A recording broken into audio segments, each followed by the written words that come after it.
alternative securities market ASAP. These are all avenues where you could actually raise long-term capital.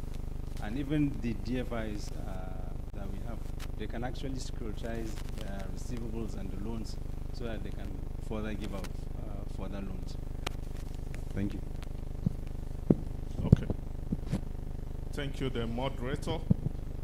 My name is Ben Ozrumba. I'm happy to see my PhD products, Barrister Dr. Obiageri. That's my high supervisor. Congratulations. That's why I'm giving this privilege. Please, the SMEs are dying. What is my take home from this conference? They are dying, the banks are declaring idle fund surplus, and the SMEs are dying. The government policy is not helping matters. I don't know how many will survive in now and December. What is the way forward? I'm just speaking my mind. Is there anything we can borrow from Asian tigers or other economies so as to help ourselves? Our former product from FUDO, Professor Ndubise Kekwe, has come up with the Igbo apprenticeship model. Is there a way we can adopt it as an option? That is my question. Thank you very much.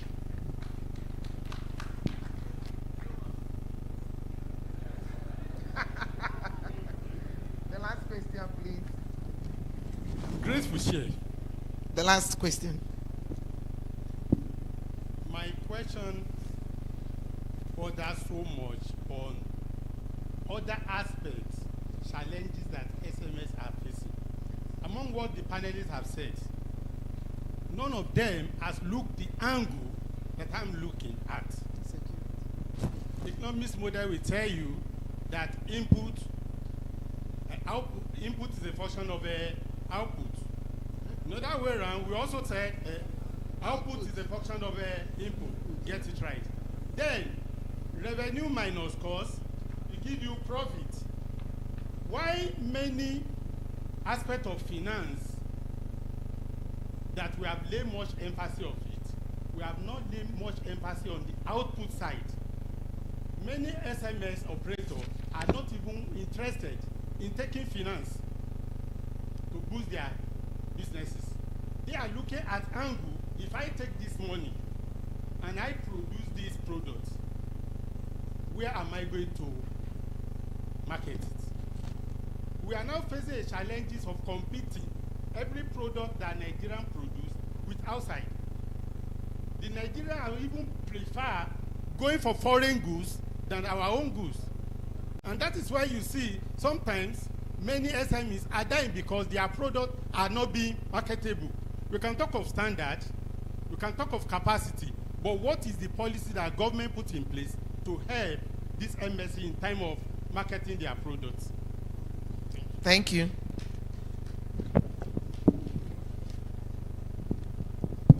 Okay, so you remember I concluded by saying it's not only finance, right? And I think that addresses your,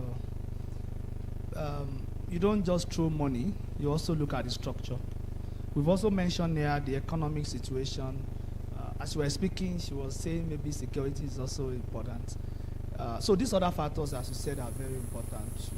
So it's not all about finance, but the topic is just development finance. So, but we just said other things matter. Having said that, I just want to say something on long-term finance, which my colleague has said.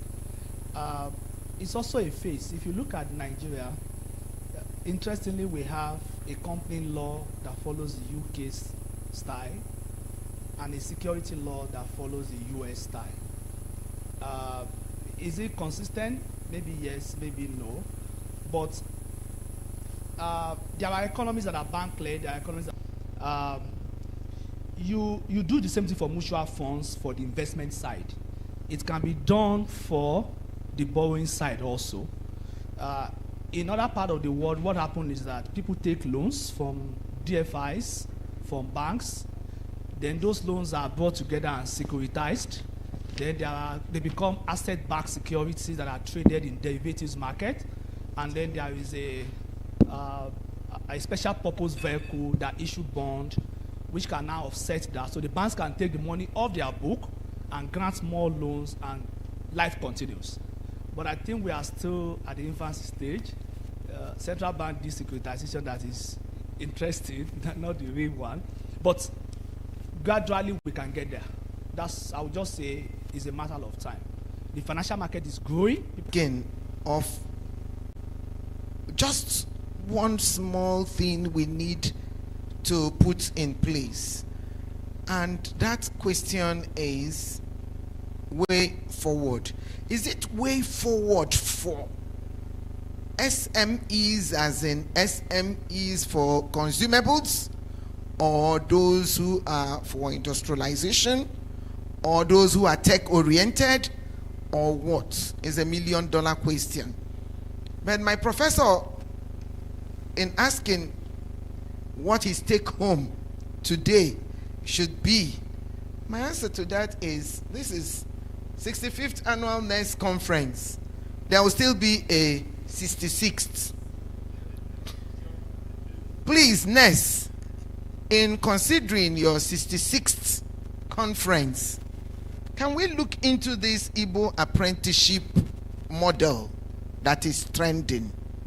Because it can also form a viable way forward. That takes me again now to my own stake. Our role in NOTAP. NOTAP is the national office for technology acquisition and promotion. We engage in technology transfer, registration of foreign technologies coming into this country. Also, indigenous technologies. And in these indigenous technologies, we have the SMEs. People who innovate. People who produce something on the other out of their own innovation. And they don't know what to do. How do they get about it? Where do they go from there? A woman will always refer to recipes. There are so many recipes we have for bread, for everything production. But these people are looking forward on how to commercialize it. Please, if you have such recipes, such innovations, NOTAP is there for you. We help you to patent this your innovation, which is very special. Like the one that the Barreiro University did in helping fruits production, eliminating the male from the female, such that when you have a seedling that you're planting, that seedling is going to be female automatically. There's no mixture, and it must produce fruits unlike the males. We also help in commercialization of these innovations. After patenting, we advise you on patenting, we help you patent, and then we also help you in commercialization. By the time you get to commercialization, of course, you are in the market. And this is free of charge. Free of charge from NOTAP. Avail yourself and people you know who are into SMEs of this service of government, because like one of the panelists said, awareness is important. We may not even know what things we have available in the banks. Go to the banks, like he said, and you will see some of these amenities. In my office also, we have what we call the NOTAP Industry Technology Transfer Fellowship, a scheme that is modeled after this triple helix model that is trending, where you consider the government, the industry, and the academia going in a circle. The academia doing research and handing over to the industry, and the industry also moving it again for sales, while the funding is also guaranteed from government. When government provides enabling environment, some of these things are put into place if we know our left and our right. We also did not mention, like he said, insecurity. We know that most SMEs, yes, they are suffering because of insecurity. They will sell today, tomorrow, people will come and steal their money. or internet fraud, the banks did not talk about that as affecting so much the SMEs. You will see your money, 5 million in the bank overnight. I don't know, maybe from where? Maybe inside the bank also. The money will just disappear. Something happens, and that affects the SMEs also. So if we tighten also the security issues around our banks, such that when people have their funds, these SMEs have their funds in the bank, they are secured. I want to also tell us that we have publication on industrial project profiles aimed at providing technical information on raw materials, suitable technologies, feasibility reports of micro, small and medium scale businesses and opportunities. And up to date, we have like 17 volumes of this, and we tried to put the projects under issues. So like, let me give you an example. Issue 1 is on acrylic emulsion paint, kaolin processing, alum production, micro crystalline wax processing, perfume candles, and so on and so forth. If the SMEs know where to go for some of the things that can enhance them, they can diversify their business at a time. When the business grows and you see that, oh, it's not tilting this way again, you branch out. And in that branch out, you need awareness. That awareness is what we lack in this country. And we have to have a way. Please, NSE, in your next program, consider women who we have identified as 100% performance and facilitated by men, of course, we know, but at least funds in a woman's hand is ever protected.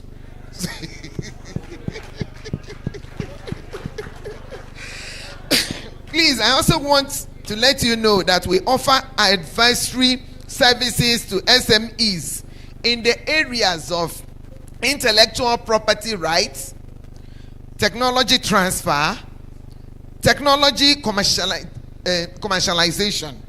And we have what we call the IPTTOs. IPTTOs are based in universities and research institutions where we help in research and development. If your business is not doing very well and you need to move forward, of course, there are so many universities. We have about 67 of them in Nigeria now, where NOTAB has established IPTTOs.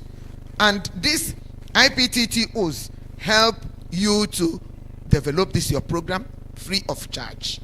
Move it, patent it, spin off, and then commercialization. So I think that is a take home for some of us here today. Thank you, and may God bless you. Thank you very much. Ladies and gentlemen, I believe you can appreciate them all better. All right, very quickly, they will be taking a group photograph. I'll invite the president of the Nigerian Economic Society to join them. Ladies and gentlemen, during this plenary session, the chairman of the Federal Civil Service Commission joined us.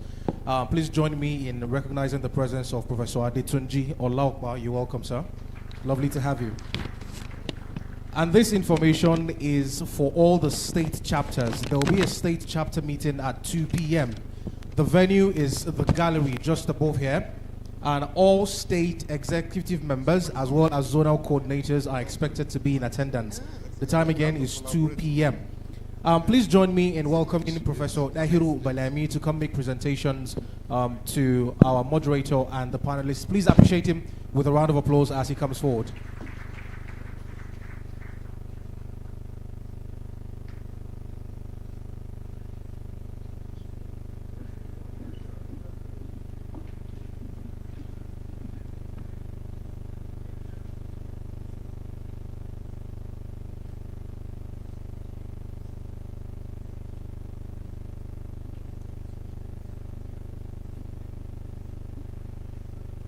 All right, the first presentation will be made to our moderator, the DG of NOTAB, Dr. Obiageli Amadiobi.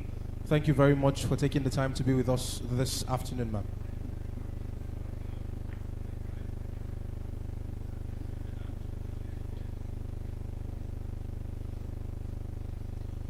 Next is to the DG, Securities and Exchange Commission, Dr. Hassan, representing Dr. Emomotimi Agama.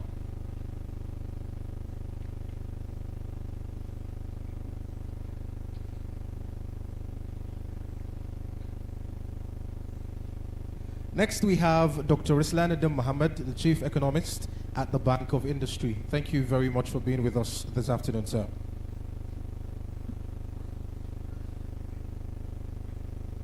And next, we have the Chief Economist at the Development Bank of Nigeria, Professor Joseph Nana.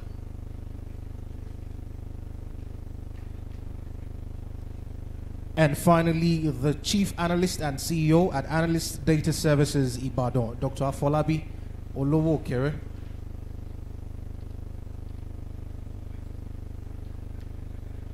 Thank you very much, Professor Balami. Thank you very much, Mr. President. Very quickly, we'll be going into the Nes President's Policy Roundtable. And the topic this afternoon is Federal Government of Nigeria's socio-economic reforms, impacts, lessons, and recommendations. Ladies and gentlemen, please join me as we welcome our moderator for this afternoon, Dr. Shamsuddin Usman, CON. Please put your hands together for him as he comes forward. Next, we have a member, College of Fellow and Past Presidents, Professor Aki Iwayemi. You're welcome, sir. Please put your hands together for him as he comes forward. We also have another member, College of Fellow and Past Presidents, Professor Mike Obadon. You're welcome, sir. Next, we have another member of the College of Fellow and Past Presidents, Professor Akpan Ekbo. Please put your hands together for him as he comes forward. And then we have the immediate past president of the Nigerian Economic Society, Professor Ummu Jalungo. Please put your hands together for her as she comes forward. And finally, we have another member, College of Fellow and Past Presidents, Professor Uka Ezenwe. Please put your hands together for him as he comes forward.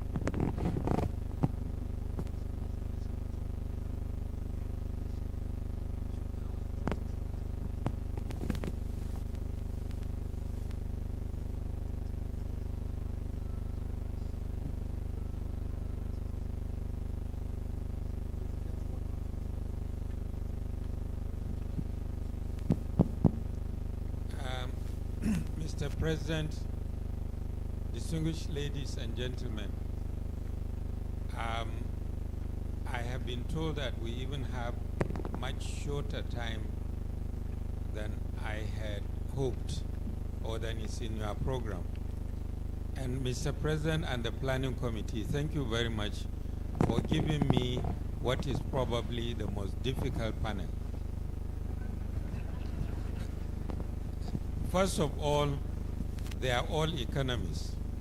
And you know the story about putting two economists together, on the one hand and on the other. They are all past presidents of the Nigerian Economic Society. They are all professors. You know, so again, when you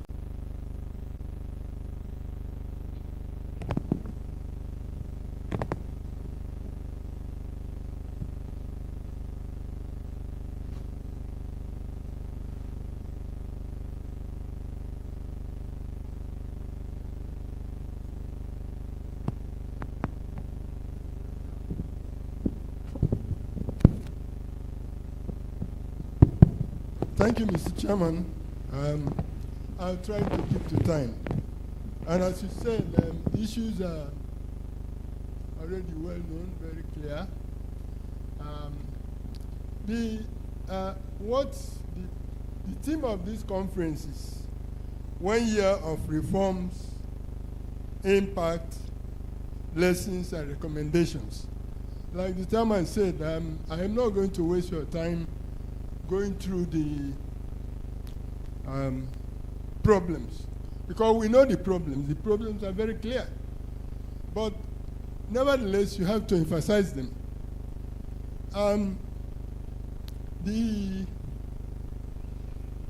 The issue,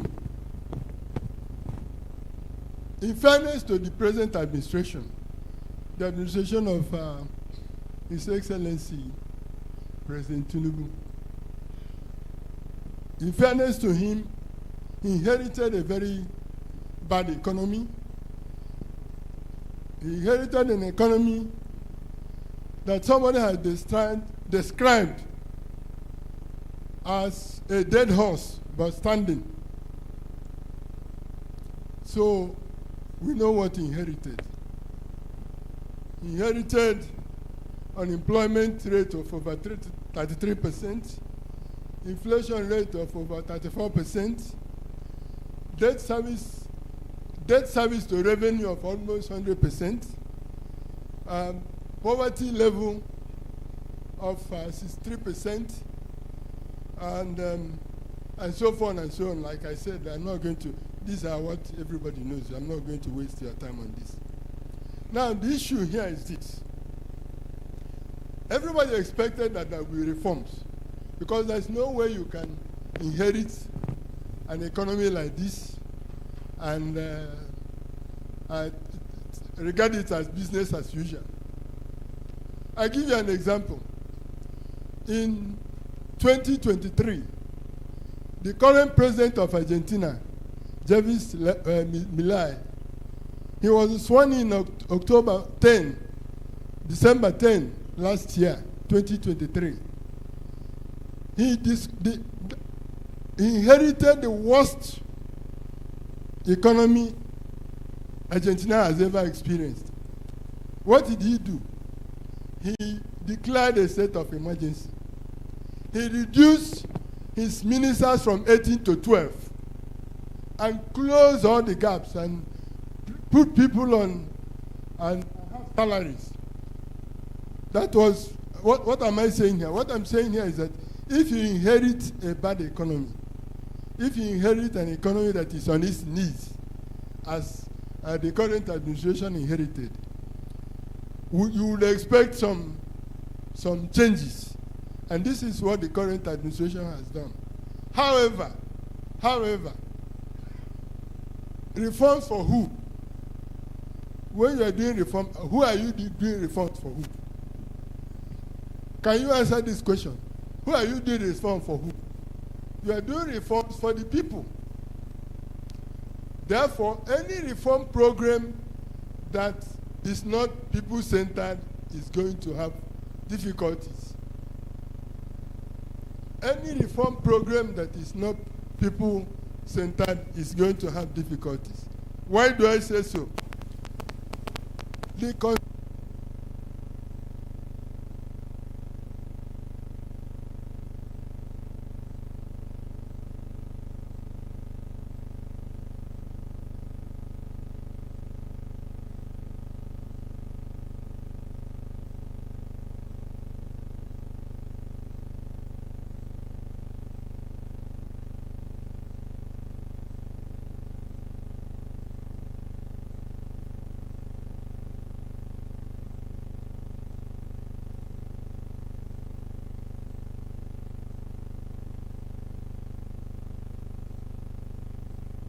working to improve, but whether you call it short run, medium term, or long term, whatever you are going to do, you are going to do it for the people, for the welfare of the people.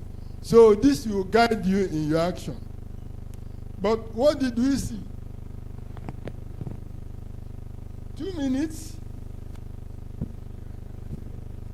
Thank you. What did we see? We saw a situation where the oil subsidy was removed,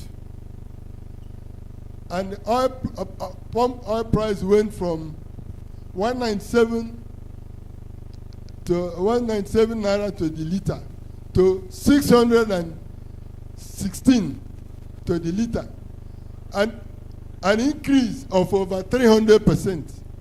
That was then 2 days ago. I'm not talking of what happened 2 or 3 days ago. I'm talking of where we started from. Now, I think the average now is about 820 or so. In fact, I sent my driver somewhere and 1,200 somewhere outside. So this is the kind of picture I'm trying to paint. What we're saying is that yes, we have to do something. Whatever you are doing, you have to have your people at the back of your mind. Now, what I'm saying is that this fuel subsidy removal could have been sequenced. Or, in the alternative, before you start this very drastic something, you have to put in some mitigating measures, some ameliorative measures that will cushion the shock on the ordinary people, the shock on the common man. Don't ask me who the common man is. So what am I saying? What I'm saying is that nobody should blame the government for putting in place these measures. While people were grappling with this, the naira was floated, the flotation of the naira, and the naira moved from 750 to it was chasing 2,000 at a point, 1,900, all at the same, almost within over a very short range of time. And at the end of the day, what do you expect? The poverty level crashed. People purchasing power crashed, and people were finding it difficult even to eat ordinary food. For the first time, I see adults in my part of Nigeria, and people don't beg, but I saw adults begging. So something must be wrong with this kind of measure. It could have been sequenced. Thank you, Prof. Well, sorry, anyway, thank you. Thank you.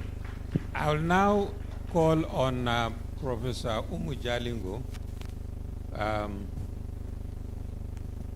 to take your own 8 minutes, please.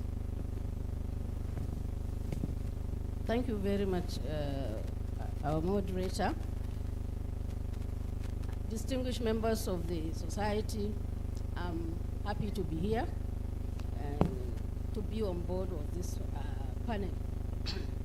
Let me say that I have a badge of 2021 to 2023, and I'm not yet a fellow. On the issue of reforms, well, for now, as we sit here, on the issue of reforms, reforms are essential globally or worldwide because they tend to direct economic policies or governance into the right direction. We need reforms, even though in our own case, the ways and means by which these reforms are announced, or for instance, are employed or deployed, requires a lot of critical examination, which we may not have the time to look on. One of the issues, like my previous speaker has pointed out, this government came, and from day one of their ascension to office, they said to all Nigerians that subsidy is gone, and it's gone. So that singular act also propelled a lot of reactions. The markets reacted automatically. There were a lot of issues that came on board as a result of this singular, for instance, announcement. We saw how the pump price of petroleum products spiked. And with the spike of pump price of petroleum products, we know how dependent we are, how a country like Nigeria is dependent on a lot of things comes from the petroleum industry. So it led to other chain of reactions to other economic activities. For instance, would arise in the petroleum pump price, we saw an astronomical in transportation cost, and it doesn't matter whether you are a private transporter or you use your own transport to move about, you are also affected public transport system was also affected, and with that also, the households were affected as a result of the increment in the pump price. Women in particular, who are managers of men, materials and money, were most affected in that scheme because the inflow was no longer there for them to cope with the family problems, and so it became a very high tasking. The same thing when you look at the agricultural value chain, the agri-processing industries, all these were affected as a result of a singular activity, a singular pronouncement on the part of the government. What do we need? We need for reform to make headway, for reform to be really a reform of substance. We need to take it cautiously. The government came in with several reforms that we will, when given the time, will be able to highlight. And in that sense, we need to have a clear sequencing of these reports, of reforms, so that we know what to start first, prioritize the reforms. What do you take up first, all right? Why do you take a particular sector first? Is because, as experts point out, clear sequencing, if it is well articulated, will help to push the envelope of the economy. If it is not, it will undermine the realization of any goal that we set up, and that is why a lot of problems have been noticed, or a lot of issues have been noticed as a result of haphazard nature in which, for instance, reforms were put up. I'm not saying that the government is totally wrong. What I'm trying to point out is that government needs to be cautious in taking up some of these reform measures, and they need to look at the consequences of this report or reforms on the Nigerian populace. The greatest percentage of those are on the lower rank of the ladder, all right? We are talking about the sub-national levels, because the reform is not just at the federal level. We have to include also the subnationals. We have to include the local governments. Now that there is autonomy in the local government, a lot of expectations is also deployed to them.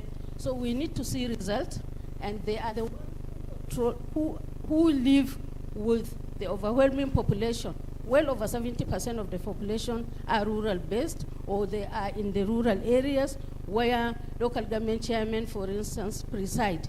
So we need to see reforms that are reflective of these phases, all right, from federal to cascade down to the states, and states that have been able to realize a lot of fund, especially in the last 6 months or so.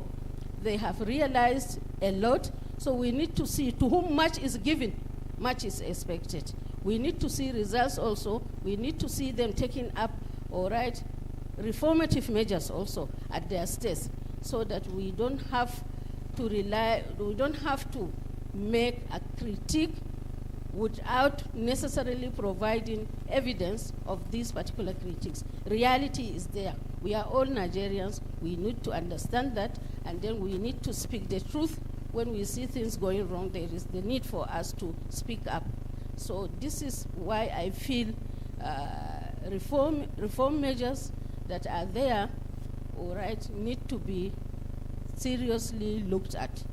And let me wait, yeah.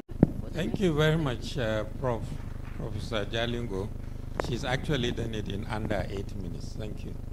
I think next, Professor Mike Obadan.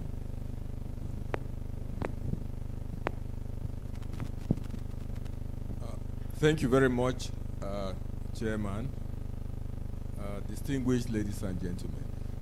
As the Chairman has rightly observed, we are all economists in this room, perhaps 99% or more. And so I will speak to you as a macroeconomist in relation to the economic reforms against the backdrop of the challenges, with the economy, has faced. And I'm not sure of time, and so I will front load my conclusions as follows. The Nigerian economy of today needs macroeconomic stability that will support inclusive economic growth and development. But unfortunately, some of the economic policies or reforms are creating macroeconomic instability rather than helping to achieve stability. And so, I would say that there is need for government to rethink some of these economic policies and also improve the policy-making process, including policy evaluation, which seems to be lacking at the moment. My contribution will focus on just two aspects or two areas, fiscal reforms and understanding of the policy process. Well, I would want to say that the reforms as of now seem to reflect partial understanding of the nature of the economic challenge or problem facing the country. And hence, two things have happened. Number one, the policy options implemented focus on revenue generation. That is good. It's a good direction. But unfortunately, public expenditure reform is hardly focused or touched by government. And hence, you see a situation, rather than us moving towards macroeconomic stability, you find instability, growing. Now, what is the fundamental problem? The problem didn't start yesterday or as the present government assumed office. No. The problem has been on, and there seemed to be lack of understanding of the problem, and then governments continue. And the problem is the issue of income and expenditure imbalance. And in the context of macroeconomics is the situation whereby aggregate absorption of the economy has persistently been greater than the income generated by the economy or production, value of production of goods and services. And theoretically, what is the solution to that? The solution to that is that if aggregate absorption is far ahead of income, to bring about a balance, the economy must generate income, produce more goods and services in relation to the spending. But in the Nigerian economy, for a long time, even though there is massive unemployment of resources, including labor, human resources, government or the economy had not been able to increase income, and this has been persistent. Under the circumstance, you find aggregate absorption made up of consumption, both private and government, investment, and also government expenditure and perhaps imports continuously exceed aggregate income. And so if income cannot be increased, especially in the short run or medium term, the solution is very clear. Government must develop the will to ensure the reduction in absorption in the economy. Absorption, not investment, that is pro-growth. Government must work to reduce, implement measures that will reduce elite consumption of goods and services. Government must also reduce its own consumption of goods and services, particularly, wasteful consumption, and consumption of unnecessary goods and services. Because the situation I portrayed reflects one of crisis, persistent spending more than, income. And that's the situation whereby you have persistent fiscal deficits, persistent debt build-up, and so on. One major strategy 2 minutes. which other countries have used successfully is the reference made by Uka Ezenwe. Cut government spending, ensure minimum spending, and then you'll be able to achieve stability that will lead to growth. And what does that one mean? Is that in policy-wise, government must pursue a policy of fiscal consolidation rather than fiscal expansion, which has been on for quite some time. So government must review its public expenditure, eliminate wasteful spending, eliminate corruption, and then tailor aggregate expenditure to income. Finally, final point, Chairman, the issue of the policy process. Government has implemented 2 major measures since last year. There are others. The issue of subsidy removal, the issue of floating the Naira exchange rate. I haven't heard of any, anything as to whether government has taken stock, has evaluated those policies. And if it hasn't, and so there is stubborn implementation of those policies without evaluation. If evaluation, which is an important element of the policy process, were carried out, it will be clear to government whether the policy is achieving the desired objectives, at minimal cost, and so it should be retained, or the policy should be modified, or the policy should be jettisoned. And the reason this one has not been done, I suspect, is that there was no political economy analysis of the policies in the first place. President made a policy pronouncement. The normal thing in a democracy is that if such a policy pronouncement had been made by the president or another top-ranking officer, the civil servants and government economic advisors will rush and go and start doing policy analysis and advise government accordingly as to the feasibility or otherwise of that.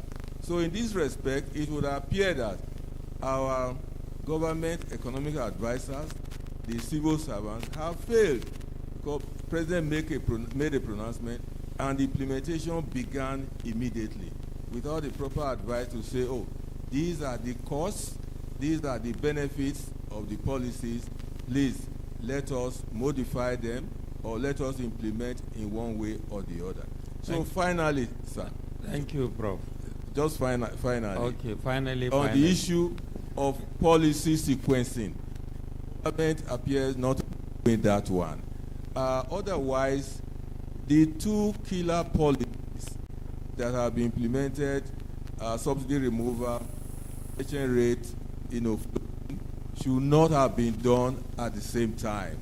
I think the tragedy is that, the flotation of the Naira was done immediately after the removal of subsidy without taking cognizance of the implication of highly depreciated exchange rate on the economy, especially that fuel that, whose price was deregulated is being imported, not based on local production.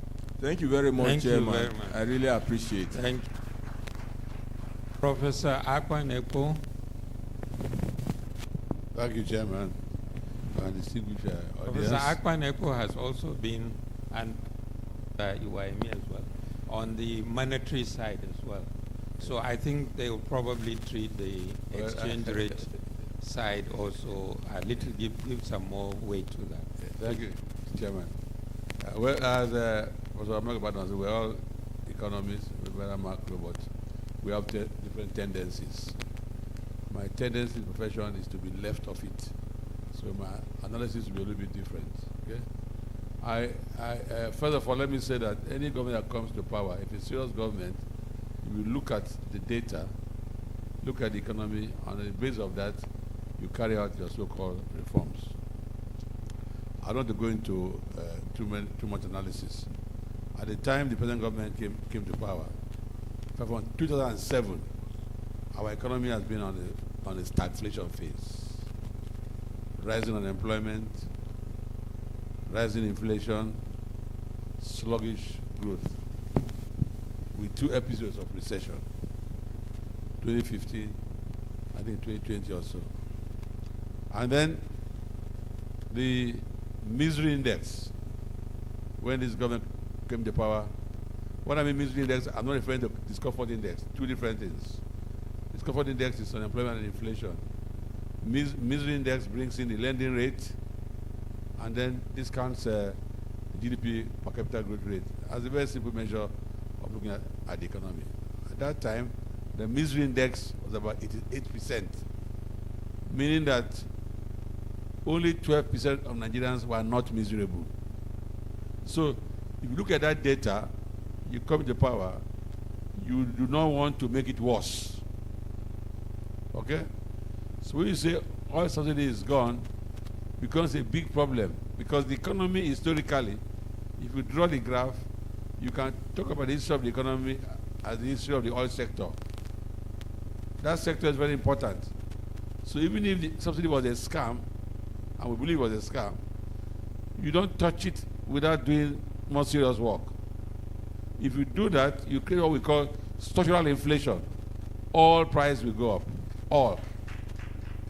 And when all prices go up, it affects more of the working people and other vulnerable groups, as we have seen. In addition, you don't float your currency when your local currency is not convertible.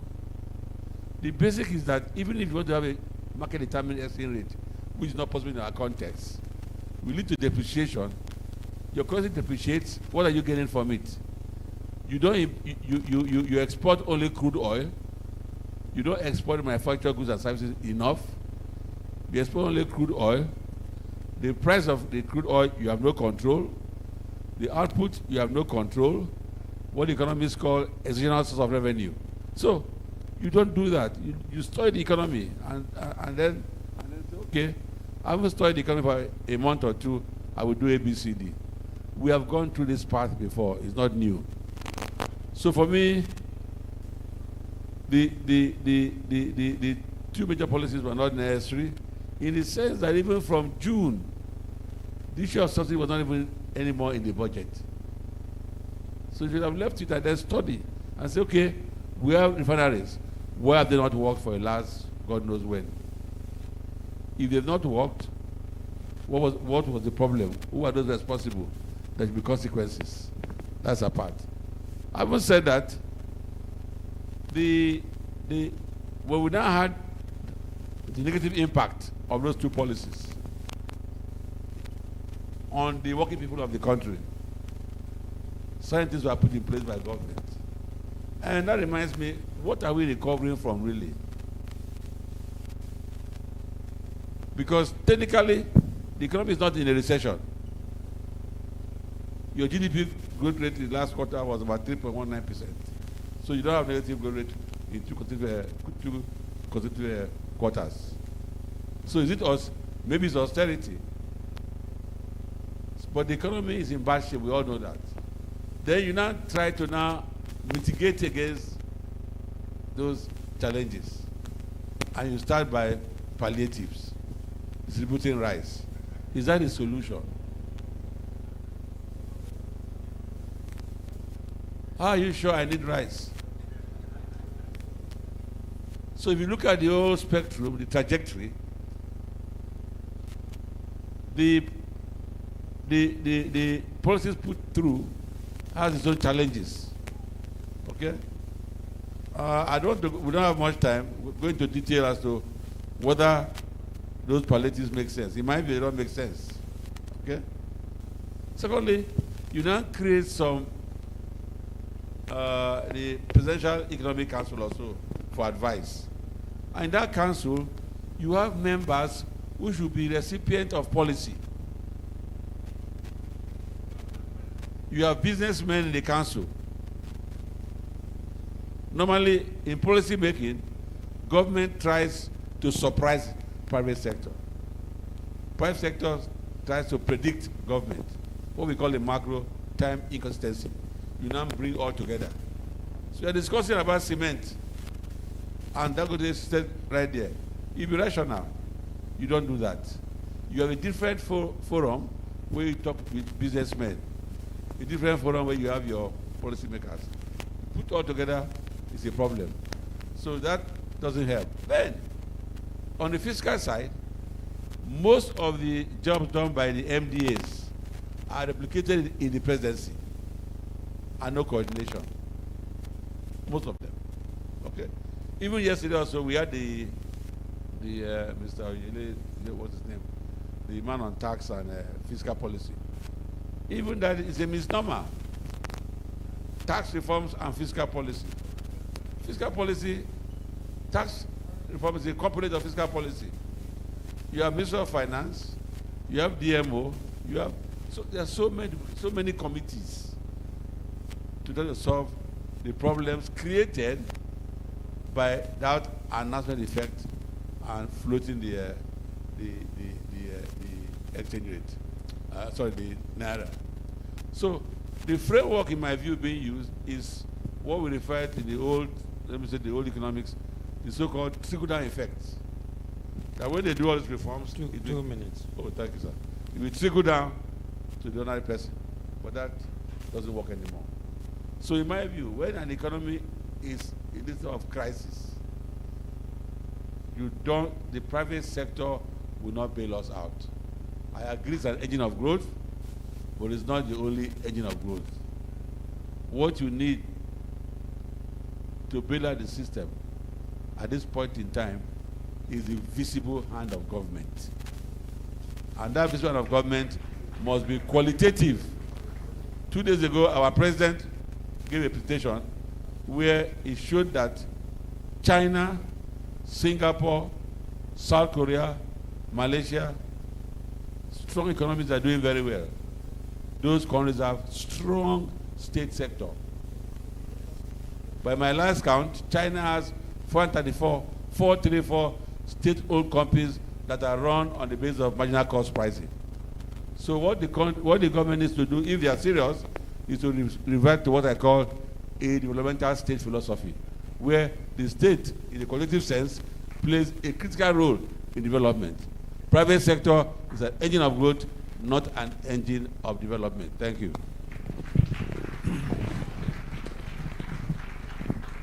Thank you, Prof. Last but not least. Thank you, Mr. Chairman. All protocols observed. I think these are interesting times in our country. Interesting in many respects. But what I observe is that if an individual is subject to so many shocks at the same time, the likelihood of that individual surviving unscathed is low.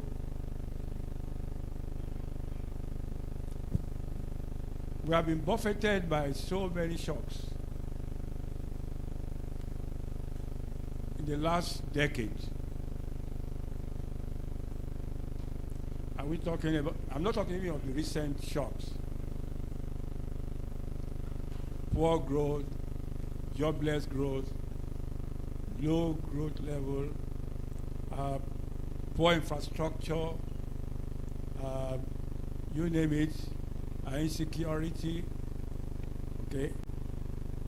The farmers are buffeted, the industrialists are buffeted, you know, every sector of the economy, you know, is subject to various shocks of imaginable proportions. So what we are dealing with actually is not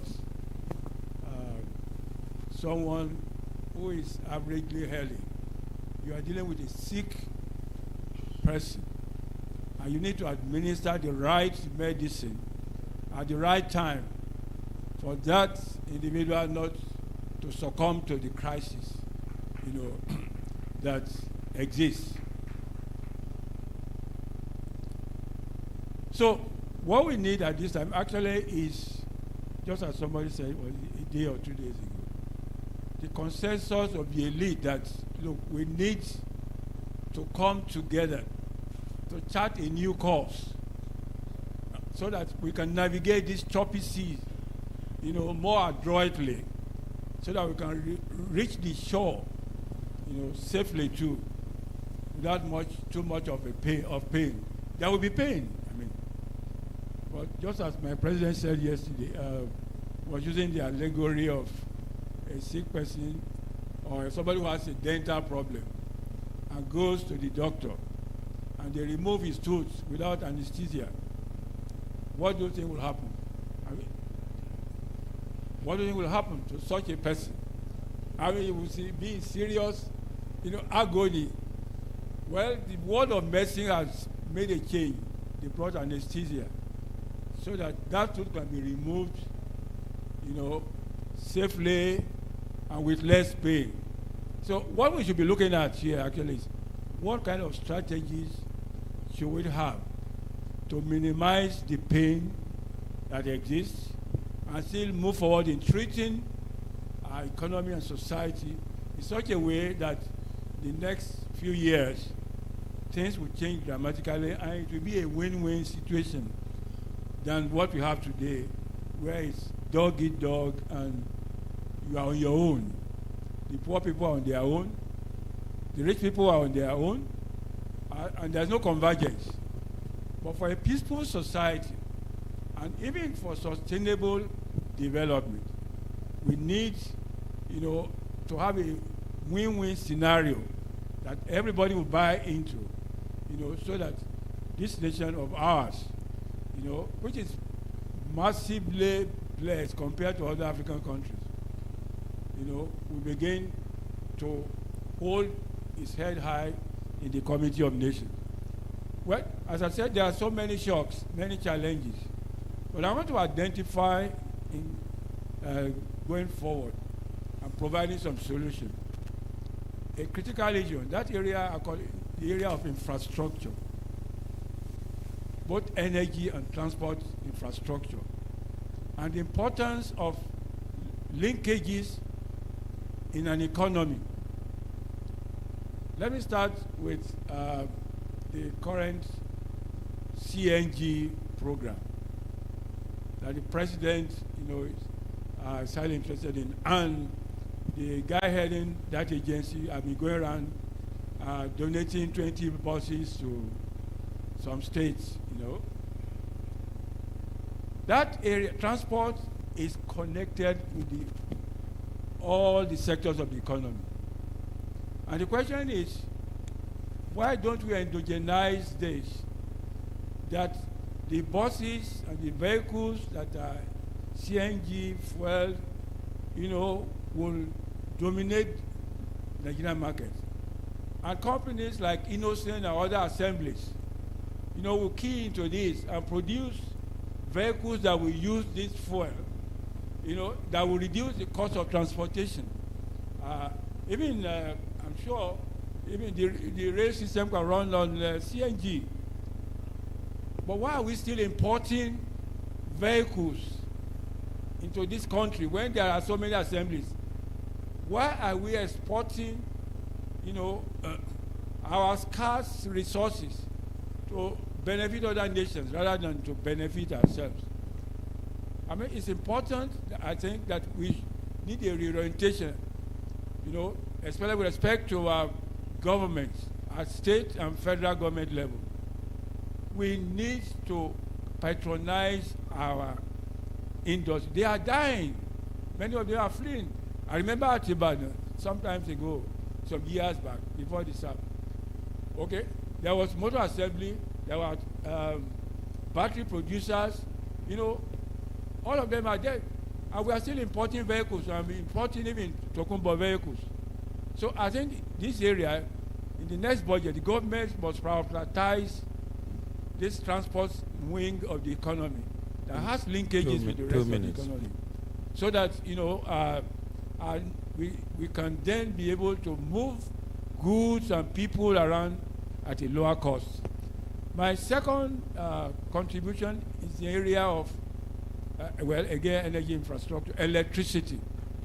If you don't have 24/7 electricity, you are not getting anywhere. You're not getting anywhere. And we are still even glorifying that we have reached 5,000 megawatts. It's a shame. When South Africa has 40,000, what's the population of South Africa? You know, and except we deal with the electricity sector, people have been rejoicing that some states now have their, you know, electricity board, and to produce electricity sustainably, not very few states in Nigeria can do that. Maybe Lagos State can try. But so instead of glorifying some of this, what we should do is that in the next 1 year, we reach 10,000 or 20,000 megawatts. If there's no performance, the guy in charge should give way. We need to return to the system of incentives and disincentives to encourage or discourage bad behavior and encourage good behavior.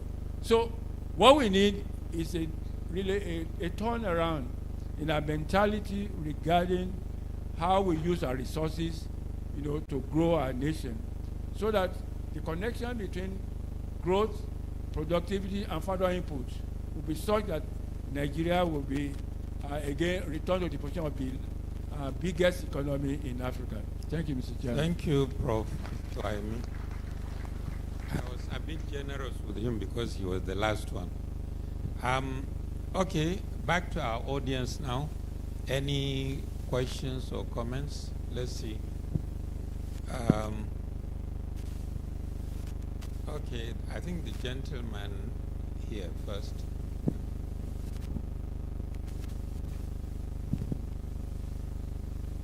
Yes, we'll take about 10 minutes for the question and answer.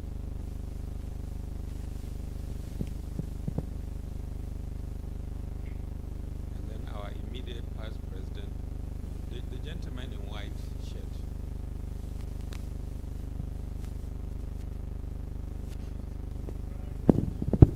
Thank you, Mr. Chairman. Yeah, my own contribution is very straightforward.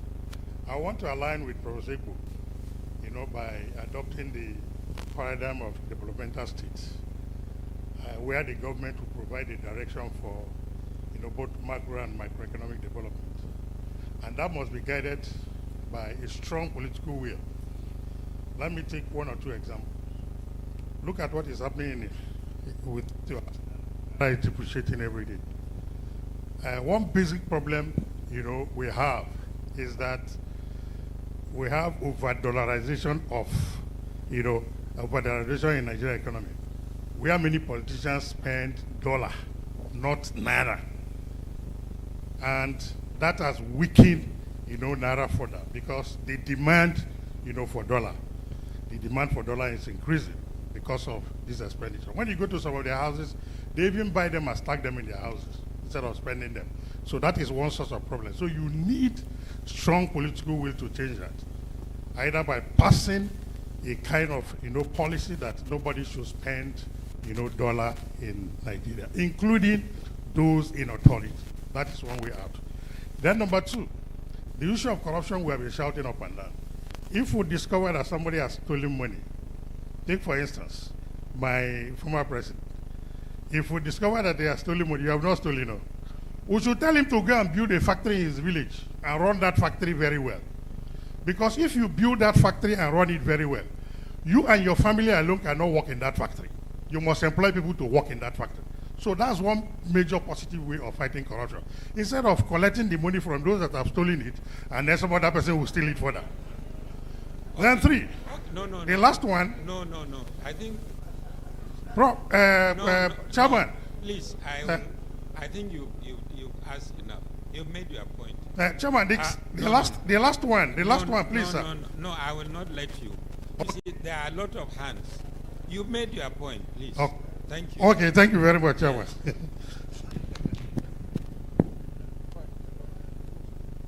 Please, let's keep our interventions straight to the point and brief so as to allow a lot of people.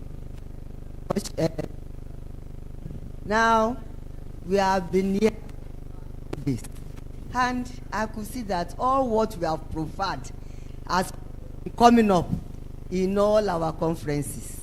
But the implementation. Now, at the end of this conference, I meet communique. What will happen to that communique? Diversify the economy, to corrupt, access to education and health facilities, contracts, climate change, addressing insecurity, macroeconomic stability. Are not new. But where do we go after this? Who will monitor implementation for us? The political will to address the problems, because we all know the problems and we have solutions. But the way forward is, let there be maybe classification, short-term strategies, medium-term strategies, then long-term strategies. Under short-term, insecurity is important, corruption is important, and then the political will, good governance, where one person will hold up to 3 billion, 4 billion, where is he taking the money to? So we need to address all these problems, classify them. The urgent one for the government to do immediately. If there is insecurity, national protest will continue. If no social welfare programs, national protest, they will destroy all the physical infrastructure. They burn them. So where are we heading to? So please let us categorize immediate one within 1 or 2 years, within even 6 months. Then the medium term, what should be done? Diversification from oil to mining to tourism to entertainment. Our children are doing well. See the small boy that brought for us Nes Connect. Can you imagine? It's less than 20 years. We have talents in this country. So we need to promote our talents and let there be implementation of all our strategies, all our recommendations, and that is how to get sustainable development for Nigeria. Thank you.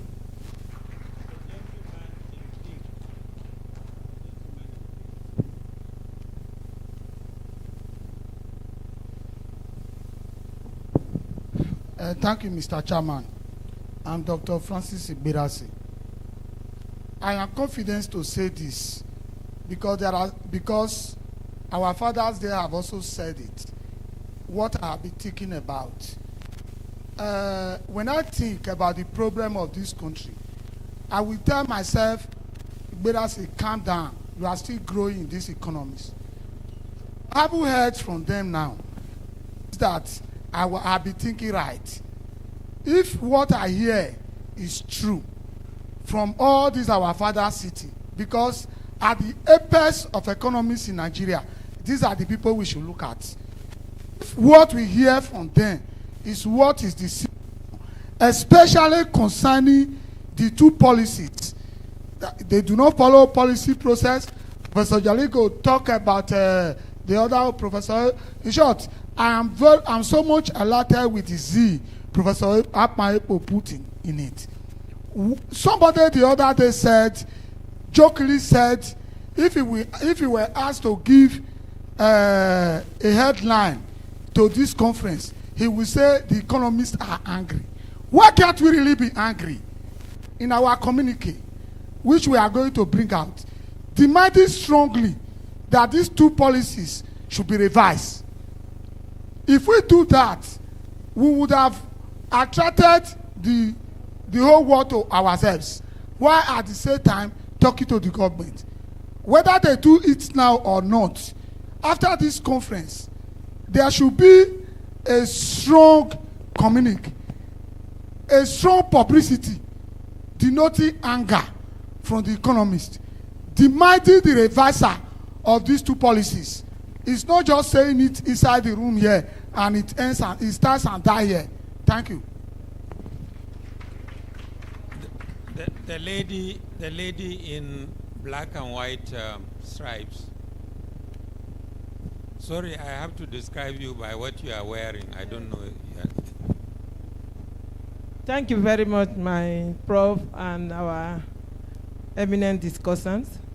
I am gladdened by all the problems we have identified. But please, I want us for this nation to be among the Committee of Nations. Our president has spoken. If it's a mistake, we should look for a way of delivering this nation from the hand of the politicians. In fact, when I was coming this morning, what I heard on the radio, a letter written by NNPC to the president on how they are going to take the finished products of Dangote and now redistribute. I don't know where we're heading to. I want to come straight to the actions of the reforms. One of it, like I said yesterday, on the subsidy removal, there is no way we can ask our. I want to follow the line of Professor Akmanekbo on a developmental framework for this nation in terms of economics. That all those who are beneficiaries of these policies should not be the policy makers, because they are the ones giving us part of this problem, what we are passing through. He should assemble technocrats, core economics, that is going to give this nation a developmental framework that will assist us. And number one, I still maintain that the modular refineries in the various geopolitical zones as a long-term framework should be looked into so that there will be competition among the refineries. The fear of the monopoly should be will also be removed among us. Thank you. Thank you. I think there is a gentleman at the extreme back, because I've been unfair to those people who are. After that, we'll give 2 minutes to each of the panelists to just respond or make any additional point, and then I will summarize. Thank you, Mr. Chairman, for the recognition. My name is Dr. Musa, and I've been keen in listening to our profs, our eminent profs, emeritus, and one thing that they have failed to say is the issue of institution. And when there is no institution, when there is lack of institution, then every problem will create another problem. I think the issue of institution should be the point of discussion, should be the center of our discussion. And Professor Ohemi made mention of the electricity, and the reform and the issue behind it, how to resolve it. It's still the problem of institution. And we are talking about regulatory institution, in the electricity sector, and how it can impact on, improving the megawatts. There's a study I did myself on the regulatory institution of the electricity sector, and how it's, impacting on the efficiency of the discos.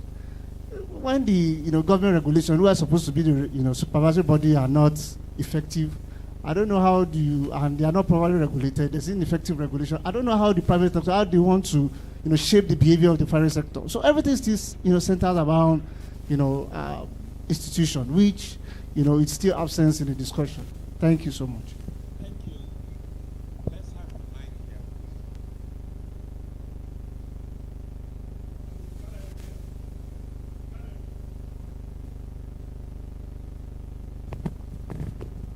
Unfortunately, the lights are blinding my eyes. I can't see any of you. And in any case, we have to make progress, please, because we are the ones standing between you and your lunch. So let's start with Professor Jack for any additional, or if you want to respond. Okay. Thank you very much, moderator. I've listened to some are comments, some are suggestions, but there are also a few questions. Issue of having modular refineries. Well, we have to look at the time frame, number one. Even Dangote refinery that is about to be launched, hopefully by the end of this month, we were told from the various sources that prices of such refinery will be determined by the government. So that's one. And how that adds up, I'm yet to find the real solutions to it, because that is what has been paraded, that they will peg the prices if the government agrees on to some level of, I guess, subsidy into that particular sector. That's one. Then secondly, having modular refineries may be a solution, but it also requires some determination on the part of the business environment where such refineries should be slated or where they should be developed. If we said our big refineries were comatose for a long period of time, how do we then use the argument of modular refinery to assuage the shortfall nature of our own petroleum needs in this country? So this is something that we have to look at critically. Then another thing that I want to add here is that of all the issues that we discussed this afternoon, I guess the most important thing is to look at the issue of security and to secure our environments. This is essential. You can't plan in a country where you have high level of insecurity. And the truth of the matter is that certain parts of this country are facing the greatest challenge of their lives. Those from the northwest, those from the northeast, and parts of, for instance, south, and so on in Nigeria. So if we do not address this frontally, I don't think we are looking at the real solutions or even reforms, all right, in those areas. Bandits, kidnappers, they make a living now on the people, helpless Nigeria who happen to be in their net. And they do it with a lot of gallant confrontation. We hear them negotiate, and in the end, people simply lose their lives out of no fault of theirs. So this is a country that requires serious, for instance, injection of security architecture in those areas so that we will be able to curb the menace and then propel the country into development path. Otherwise, we've not even started, honestly, if we fail to look at the security situation in the country. Thank you. Thank you very much. I think the issue of institutions is very important, but it's more of the quality of the institutions. Is it strong men and women you need, or the strength of that institution? That's the issue. We have institutions. They are weak. Sometimes they are strong because strong men or women will get involved. Once they get out, the place collapses. But it's a good point you've raised. The other issue I didn't have time to say was the issue of the monetary policy, sir. The central bank should be very careful in hiking the MPR every time. I know it's one of their instruments, but at times when you look at the structure of the economy, you have to pause. Our inflationary challenge is not demand-driven. It's a supply problem, cost push. We don't have time, and they could pause and let the fiscal side and the others do what they have to do. And if you look at the history, each time they jack out the MPR to fight inflation, inflation increases. If you are doing that to bring in money, foreign exchange, that's hot money. That's why it's called portfolio investment. Any hiccup in the country, take their portfolio and go away. So let's grow the economy. Let's then pause for a while. So the other issue I want to raise is this NNPC. NNPC is becoming a very big problem for this country. It's a monosomny, it's a regulator, it's everything. And it's time we call for NNPC to be looked at, to examine it effectively, because it's a big problem for us. We don't have time, but I think next to maybe in one of your public lectures, let's look at the oil sector in Nigeria properly. Because others that style like the NNPC, they've done well. Government-owned oil companies in Saudi Arabia, in Brazil, they're doing very well. How come our own? Now they've increased price of PMS, all price will go up again. So something we have to look into that NNPC as a problem. I asked my colleague the other day, who owns the NNPC? Who are the shareholders? He says the federal government. I said, okay.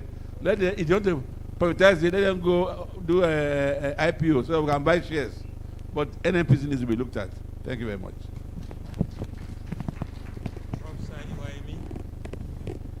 Thank you very much. Well, 2 points I want to add to what I've said. That our policy makers must not only consider the intended effects, but also they must consider unintended consequences of their action, the unintended consequences of our action, especially in an environment like our country. Then you are likely to be able to have a more robust policy framework than what we do have. We are exposed to too many shocks, and consequent shocks we have factored into what we are. Secondly, there seems to me too much of ad hocery, in certain things. We will expect that in a democracy like ours, there is an important policy issue, and they go into the budgets, and they go into the legislature for backing, but what we've seen in recent years, not only this government, is this so-called, what I call ad hocery, in doing things. We need to check these very wrong ways of doing things. In the modern world, you want to do things in a systematic way, and you want to have a more predictable environment. What we are having in a country that is compounding our problem are these uncertainties that come from different directions. That's why it's difficult, and it has been difficult for economic managers and political managers to manage situations. Finally, I also must mention an important factor, and we are all here as part of the human capital in the nation. So this point we still need to continue to reinforce. When you put knowledgeable people in a position where they are more effective, you get better traction of the problem, and you get better, vision and trajectory to go. Okay? When we look at even third world countries, we are talking about Singapore, we are talking of India. Singapore put their best intellect in the, to help to drive their system. Look at what is happening around us. Research institutions are almost dead. Universities are. We cannot develop beyond the capacity of our intellectual capital. Okay, so I think we need to begin to address this issue. That how do we ensure, that debate that needs to take place, robust debate that needs to take place before policy is implemented, takes place. And that's the essence of Nigerian economic society too. That this is a society that should be a basis of interrogating, these are challenges, so that, we can minimize the cost of solving a problem. There are many ways of solving a problem. It can be very high cost or low cost. And what we need from our, position as economists, that we low cost solution to our problems that not magnify or take away so much of our resources. I believe the government is listening, and we should in progress to achieve the lauded goal of Nigeria being #1 in Africa and competing with China and India in not too distant a future.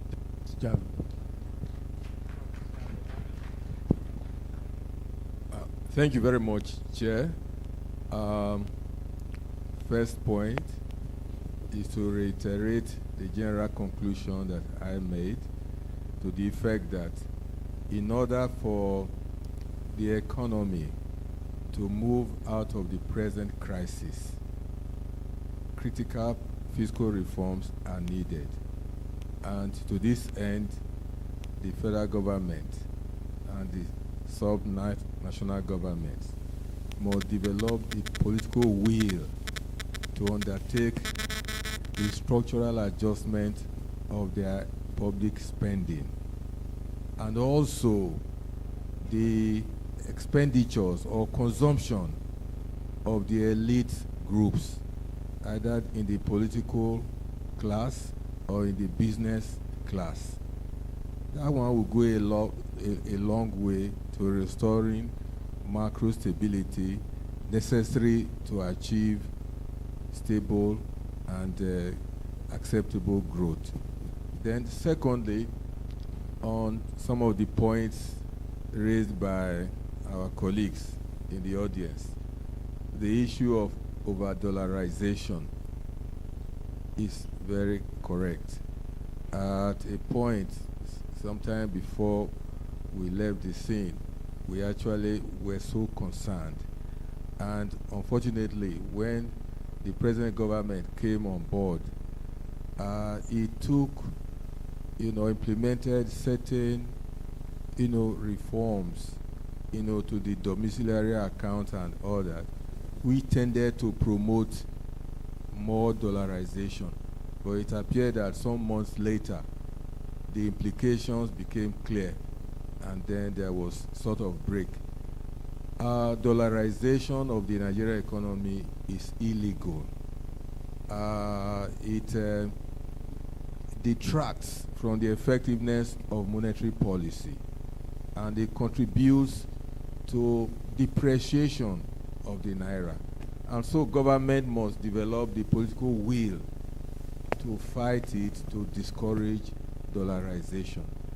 And now our colleague Dr. Francis Igbereise said his understanding of the discussions here is that the two key policies, implemented from last year, floating of the naira and subsidy removal, should be reversed.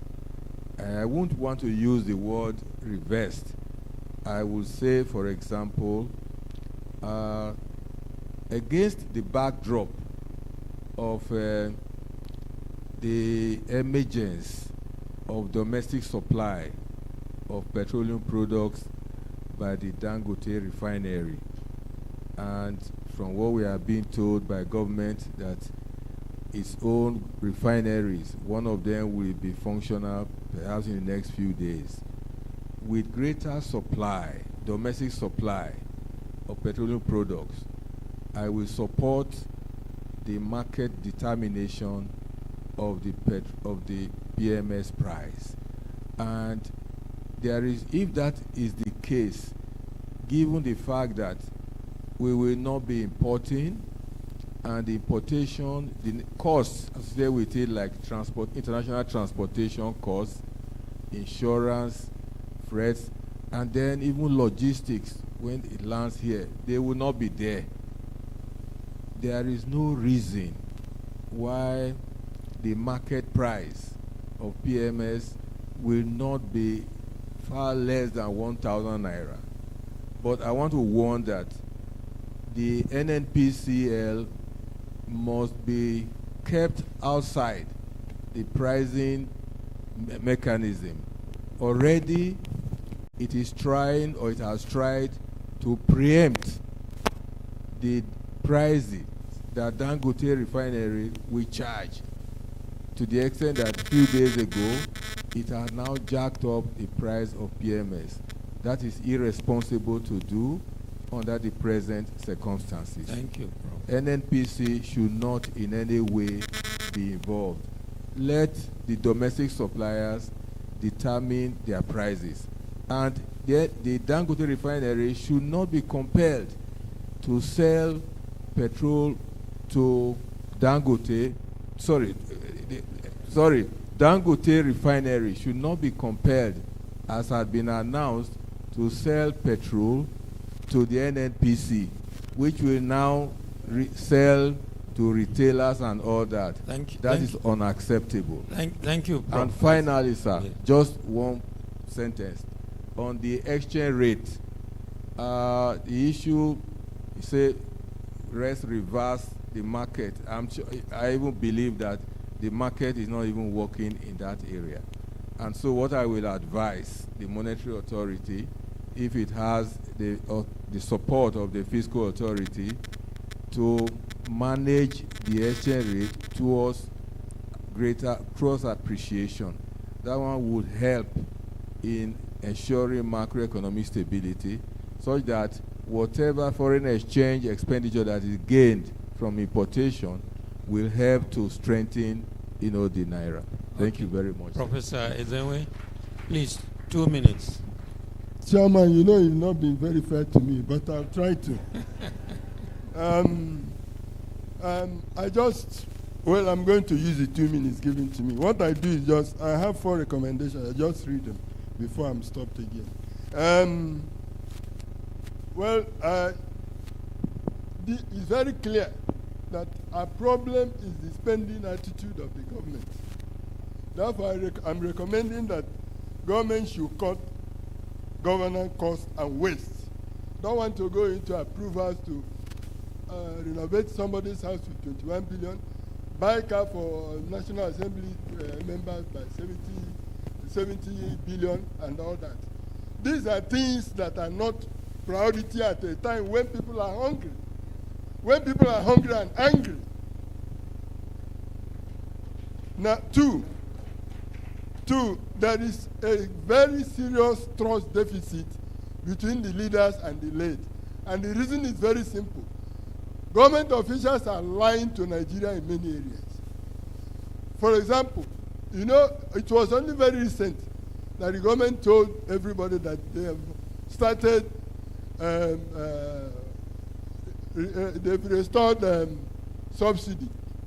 Subsidy they removed, they said they're not. For now, up to the end of the year, 6.8 trillion has been earmarked for subsidy.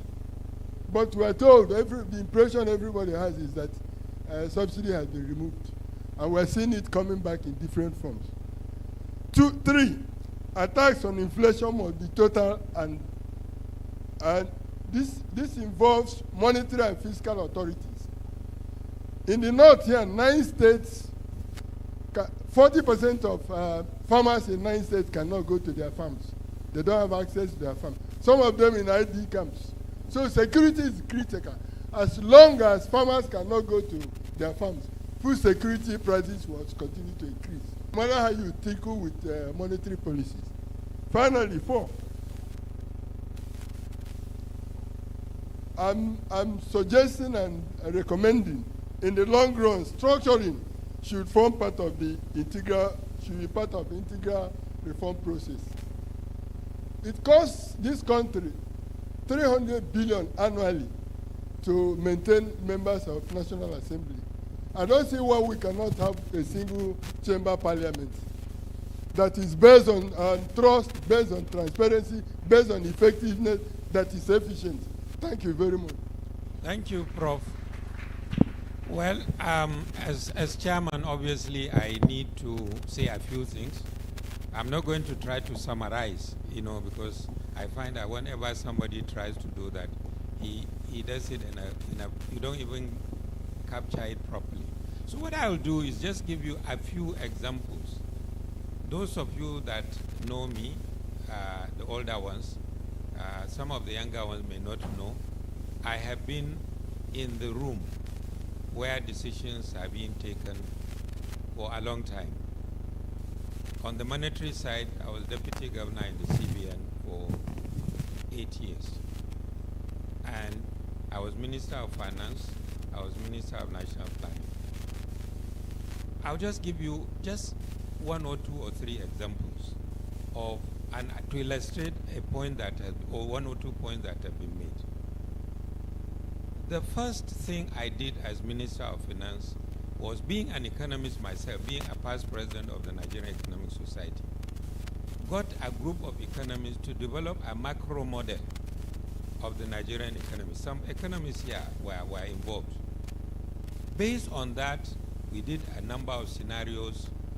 So my first presentation meeting with initially the Appropriation Committee of the National Assembly was to say, look, before we talk about anything, I want to show you what our economy is like and the various scenarios. I took about 40 minutes and so on. You know what happened at the end of the day? They said, this man is talking grammar. Because that's not what they were interested in.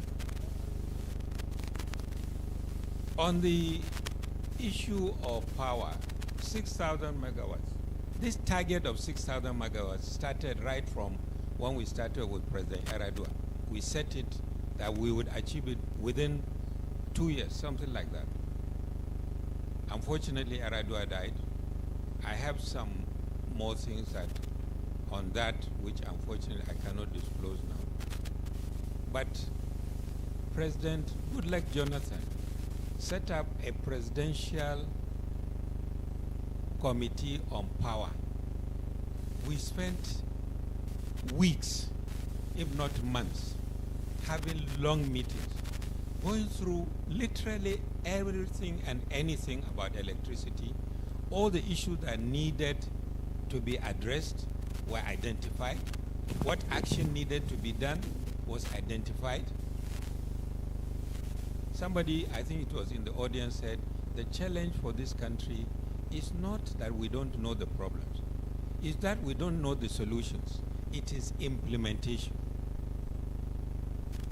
So, in spite of all that, unfortunately, here we are today, we are still celebrating 5,000 megawatts. How many years later? 15 years later. Fuel subsidy. Again, I was a minister. President Jonathan, in 2012, set up again a task force. We met late into the night for days, not only planning the removal of the subsidy, but came out with a very detailed plan of what necessary steps will be taken, not just palliatives, in terms of, in order to actually mitigate the consequences that we knew were going. The consequences were also predicted by this detailed. We got labor into the room, explained everything. They were convinced, they agreed. One day before the announcement was to be made, some people went to Lagos. Abi? And that is what scattered that arrangement. It couldn't happen. So, and I think 3 weeks from today, in this room, my book is going to be launched. That's why I said some of the things I will not mention, because then you will not buy my book. But I've given a lot of details about some of these efforts that we made. Somebody talked about elite consensus. Many of you here, again, I had a macroeconomic team that built the macro model for the Vision 2020. Professor Baden and all of them were involved. after finishing that extensive work, what we were trying to do was to develop elite consensus. Because I was in Indonesia for a program where Indonesia invited ministers, finance ministers from several countries, including Britain, to show us how they've been able to do that. It was a 2-week program, you know. Now, based on that kind of model, I say, okay, let me also develop something that Nigeria can stand on, and that probably in the next 10, 20 years will be looking more like an Indonesia than Venezuela. You know? Again, when we finished that, we developed a law called budget continuity, something like that, and took it to the National Assembly. Where is that law today? It's languishing. You know? Why? I will not tell you. It's in my book. You'll find. Now, but I can tell you one critical conclusion I came to in the book, which is when I was in the private sector, like many of you here, we used to say, I was part of the Nigerian Economic Society, I was part of the NESG, and so we were part of the formation of the NESG. And during our conference, we used to say, if only we could get the economy right, everything will be all right. That's what we used to say. My experience in government has made me now change that to say, unless we get the politics right, nothing will be all right. And this is why Mr. President of the Nigerian Economic Society is here. Well done, you've organized this conference, it's very good. But I was, in fact, alerted to this when somebody said we are all economists here, which means we are talking to ourselves. We are not talking to the critical people. Where are the politicians? Where are the members of the National Assembly? In our next thing, we should ensure that we bring them into the room. They will not stay, but there are ways. If you get them to like chair a committee, a panel like this,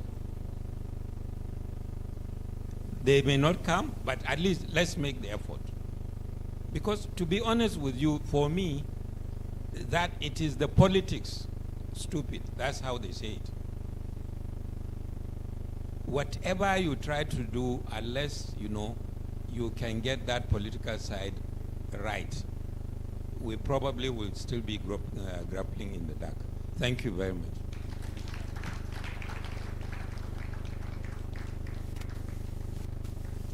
Thank you very much for that. Ladies and gentlemen, I believe you can appreciate them with a round of applause one more time. Very quickly, I'll be inviting the 44th President of the Nigerian Economic Society to come take a photograph with our panelists and our chairman this afternoon. And in the same vein, I'll be inviting Professor Olu Ajakaye to come and make presentations to our chairperson, our moderator, and some of the speakers on behalf of the Nigerian Economic Society. Please appreciate Professor Olu Ajakaye as he comes forward. Thank you very much. Ladies and gentlemen, I have two brief announcements for you before you go for lunch. So the time for lunch has been shortened. You might have to hurry with your eating. Hopefully you are filled before you have to come back in. Secondly, for the 5th concurrent session, 5A will not hold in this auditorium. Instead, it will hold upstairs in Hall E. 5B will hold in Hall F. 5C will remain where 1 to 4C has been. And 5D and E will be combined in the auditorium just across the food court in the boardroom. Thank you very much. Ladies and gentlemen, the first presentation will be made to Dr. Shamsuddin Usman.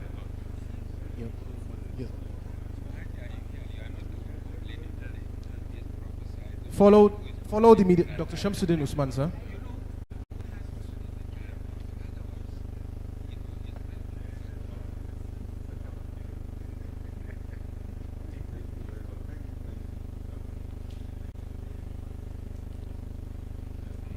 And next we have Professor Akin Iwayemi.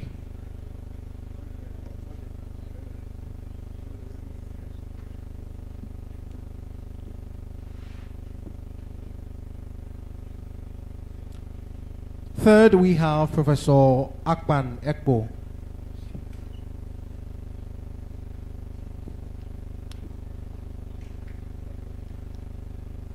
And last but not least, we have Professor Uka Ezenwe.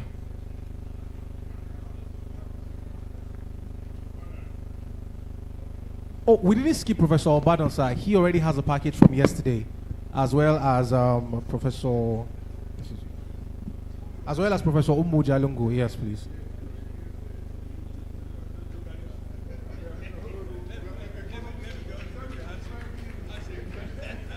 Please be reminded that the meeting of the state chapters is supposed to have begun 8 minutes ago. The venue is the gallery up here, and all participants that are expected to be there are state executive members as well as zonal coordinators. Ladies and gentlemen, we may now proceed for lunch. We'll reconvene in the next 30 minutes. Thank you very much.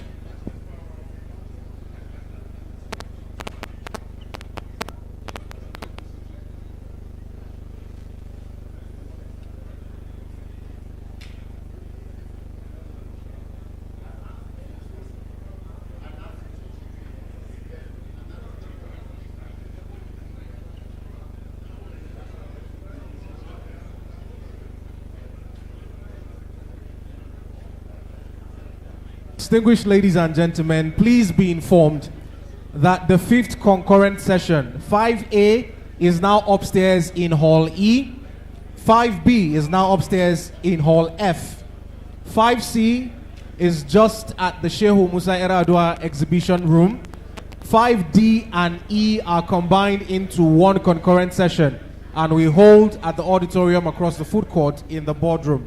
Thank you very much.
are meant to be 8.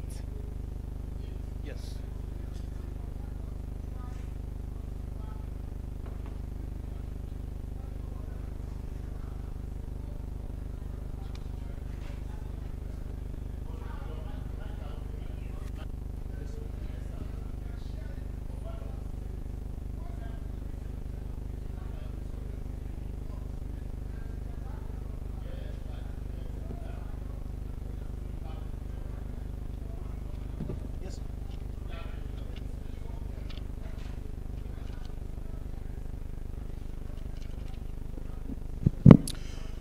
Distinguished ladies and gentlemen, if you can hear my voice outside, we please request that you make your way back into the main auditorium. And if you're attending any of the concurrent sessions from 5A to 5E, you can please make your way to those halls. Thank you very much.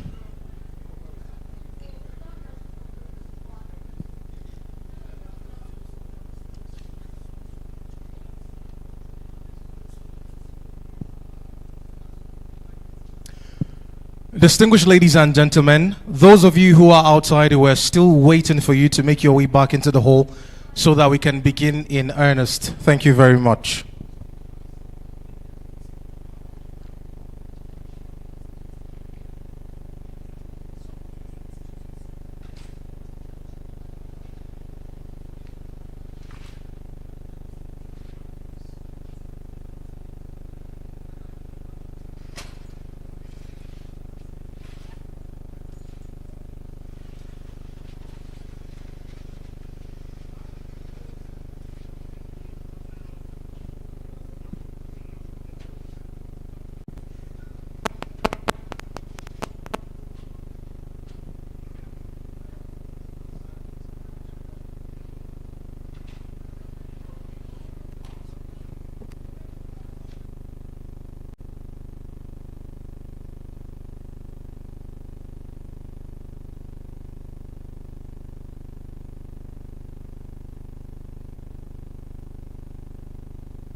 Ladies and gentlemen in the gallery, can we begin to bring the meeting to a close, please?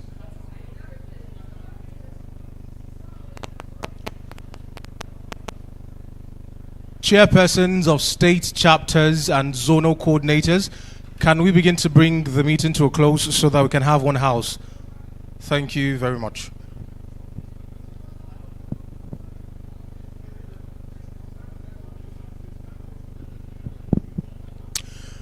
Ladies and gentlemen, without further ado, we've come to the session for economic policy shocks and the role WEE policy domestication as a framework for responding to household poverty.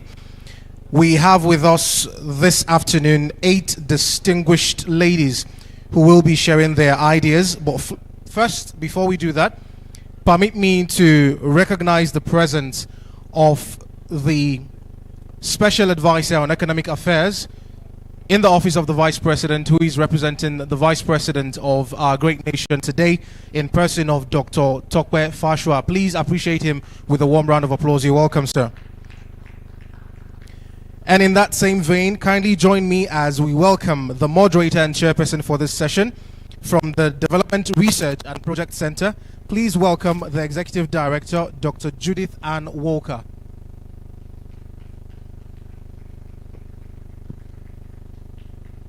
All right, can you please keep clapping as she makes her way forward? Thank you very much.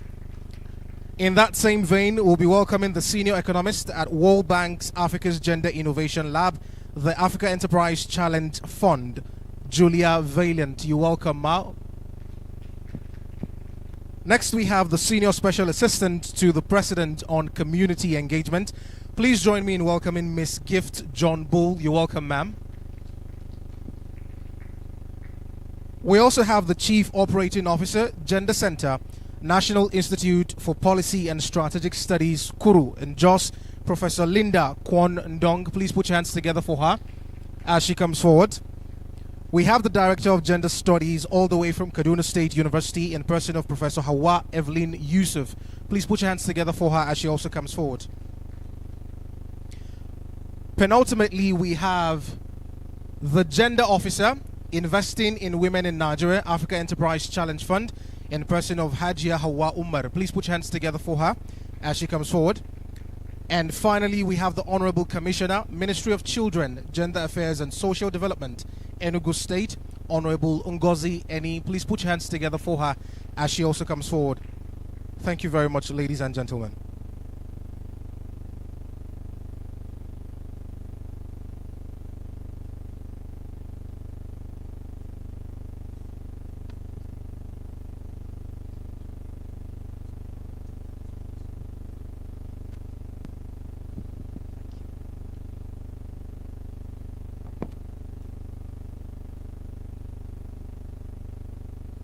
Distinguished ladies and gentlemen, thank you very much for sharing this 1 hour with us. We have with us a magnificent panel, and as you can see, a panel of mainly women, just one man. And we appreciate the man, the he for she, and we appreciate the entire panel. So as we begin our conversation today, I think it is important to set the tone by saying, and I am Judith Ann Walker from the Development Research and Project Center. It is important to say that this is not a panel about modular refineries. This is not a panel about, we won't be discussing angry economists. This is not a panel that will be discussing the travails and the problems of policy implementation. This is not a panel that will discuss the issues of poverty as it affects all Nigerians.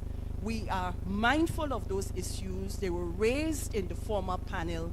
This, however, is not a panel that will discuss those issues. This is a different panel. This is a panel that will discuss not the travails and the problems of policy implementation, but the prospects and the good stories and the possibilities of policy implementation. This is not a panel that will be pitched only at the We are speaking in glib and general terms. We are aware that the problems affect all Nigerians, but we do not have the data, though we have some inferences that women are more adversely affected. And the data that we have, that is panel data or time series data, point to the fact that if the baseline that we had with our multidimensional poverty index of 2022 and prior data shows how women are disadvantaged in terms of the wage gap, in terms of exclusion from financial opportunities and financial windows, all this data that shows that is dated, but we do have as baseline, if it is like it is, and we have seen it, then certainly with the current conjuncture and the shocks that we have faced in the past year, then certainly the situation of women is more adverse. So we are focusing not on all demographics. We are focusing on one demographic. We are focusing on the demographic of women, and we are making the argument that based on the baseline that we have and our knowledge and our perception and our lived experiences, that the situation of women is dire, not just because they are women per se, because they are also responsible for children. There are issues and indicators of malnutrition, indicators of exclusion, indicators of abject and in some cases chronic or intergenerational poverty. So this is a panel that talks about not just poverty or tribulations and difficulties, but the problems and the challenges of women. women as a particular demographic that are disadvantaged. And we're happy that there are so many men in the audience to hear us talk about how, in fact, policy can address some of the challenges or the major challenges faced by women.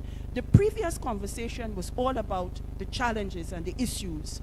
And what we are doing in this panel is saying that policy is an option, is a strategy, is a mechanism for addressing real-life, fast-moving, fast-paced development issues, challenges, and problems. So the panel will speak to us today about a very interesting but different approach to addressing problems and addressing poverty for a particular demographic.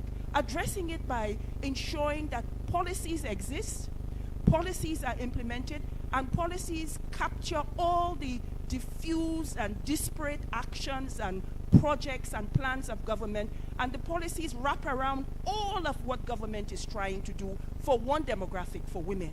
What is the utility of the policy? And the policy in particular is the National Women's Economic Empowerment Policy, a policy that we have, a policy that was launched by the former government, but is domain and fallow in so many states. But in many states, it is the operational mechanism for addressing the poverty problem of women. It is the operational mechanism for addressing agricultural projects of women. It is the operational mechanism for addressing climate change as it impacts on women and building adaptation and resilience. So this is a panel with a difference. It's a panel that speaks to the big problems that we have raised before. How actually can policies wrap around interventions, bring them together, align them, and address the challenges faced by one demographic, by women in their households, as they are responsible for children and the household. So this is a different slant, a different take, and it's one that really goes back to the issue of what is the utility of policy and how it can be used. And we have with us today a panel. These panelists have already been working in the space for about few months, 4 months, trying to domesticate a national policy, this policy, in the hope that the policy in itself can be a mechanism for addressing the poverty and the challenges of women. This is a different approach. Start with the policy, bring in all the instruments to address the problems of women as they are faced in the community in particular states. So the focus is at the subnational level. So I would like to now speak to our panelists, and one by one, I would like to ask them one in the real space of governance at the subnational level. Challenges that they see at trying to persuade colleagues and stakeholders that this is a useful approach to implement and domesticate a policy to address a real-time moving issue of the feminization of poverty in their states. So now speak to the Honorable Commissioner of Women Affairs from Akwa Ibom and take one, the issues of the challenges they face. They believe in this policy, but how do they persuade and ensure that colleagues and stakeholders don't say to them, you're wasting time, see the poverty, we need to do something, but we need to start with a policy. This is a different way of thinking. How do they? Ma. Please start by introducing yourself.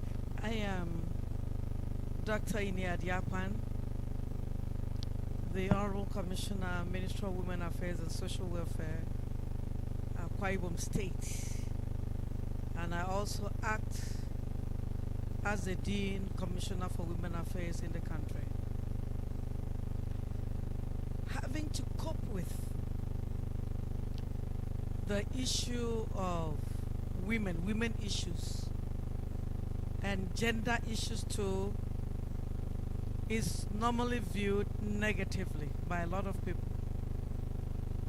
Most of the people misconstrue it to mean women.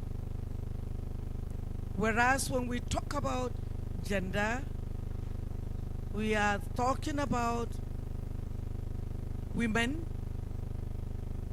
men, and even children.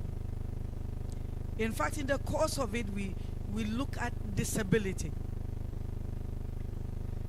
At the last 68th Commission on the Status of Women in New York, it was agreed that poverty, men, we know that God, and like my boss would say, that as an eagle that we have on our coat of arms, if it flies on one wing, it can never be stable.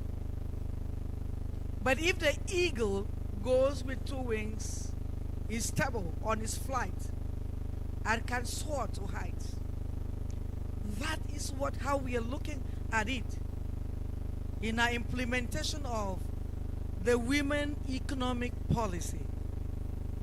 That so far, from the UN Women Profile of Women in Nigeria, we have seen that the women are far below there. And that is why we thank the RPC for bringing on the WE policy, because it aims basically at making the eagle to fly with two wings. And at the subnational, we have pumped in a lot of that to domesticate. And that is why we are embarking on the domestication of the WE policy, because we find that as the only solution of bringing women on board. Not just bringing them on board, and specifying how they can be brought on board. Now, resting on the 5 pillars that we have, that of agriculture, which is basically the domain of women, that of entrepreneurship, which is basically women, because every woman knows that for them to survive, they also have to do something, use their hands to do something, to empower their family. Well, there's the emerging trends, which is basically ICT, that is new and is novel, but we find the women coming in. And there are traditional ways also that women had embarked and had gotten themselves included in governance, in economies of the subnational. And finally, the education and skills that women must have. There are issues, there are barriers, but with the WE policy, this has been addressed. Thank you very much. I would now like to call on Professor Linda from the National Institute of Policy and Strategic Studies, NIBS. NIBS has been working in 8 states to support the domestication of the WE policy. It's interesting, this is a federal government think tank supporting the domestication of a national economic empowerment policy specifically for women. What has been the experience? How difficult has it been, or how challenging has it been, Professor Linda, to really engage at the state level when you work and you visit and you speak to stakeholders, to really insist to share with them the importance of having a policy if they are going to have programs for women? And is there any pushback? Do they accept that policies are still valid and important? Thank you very much. Thank you very much, moderator.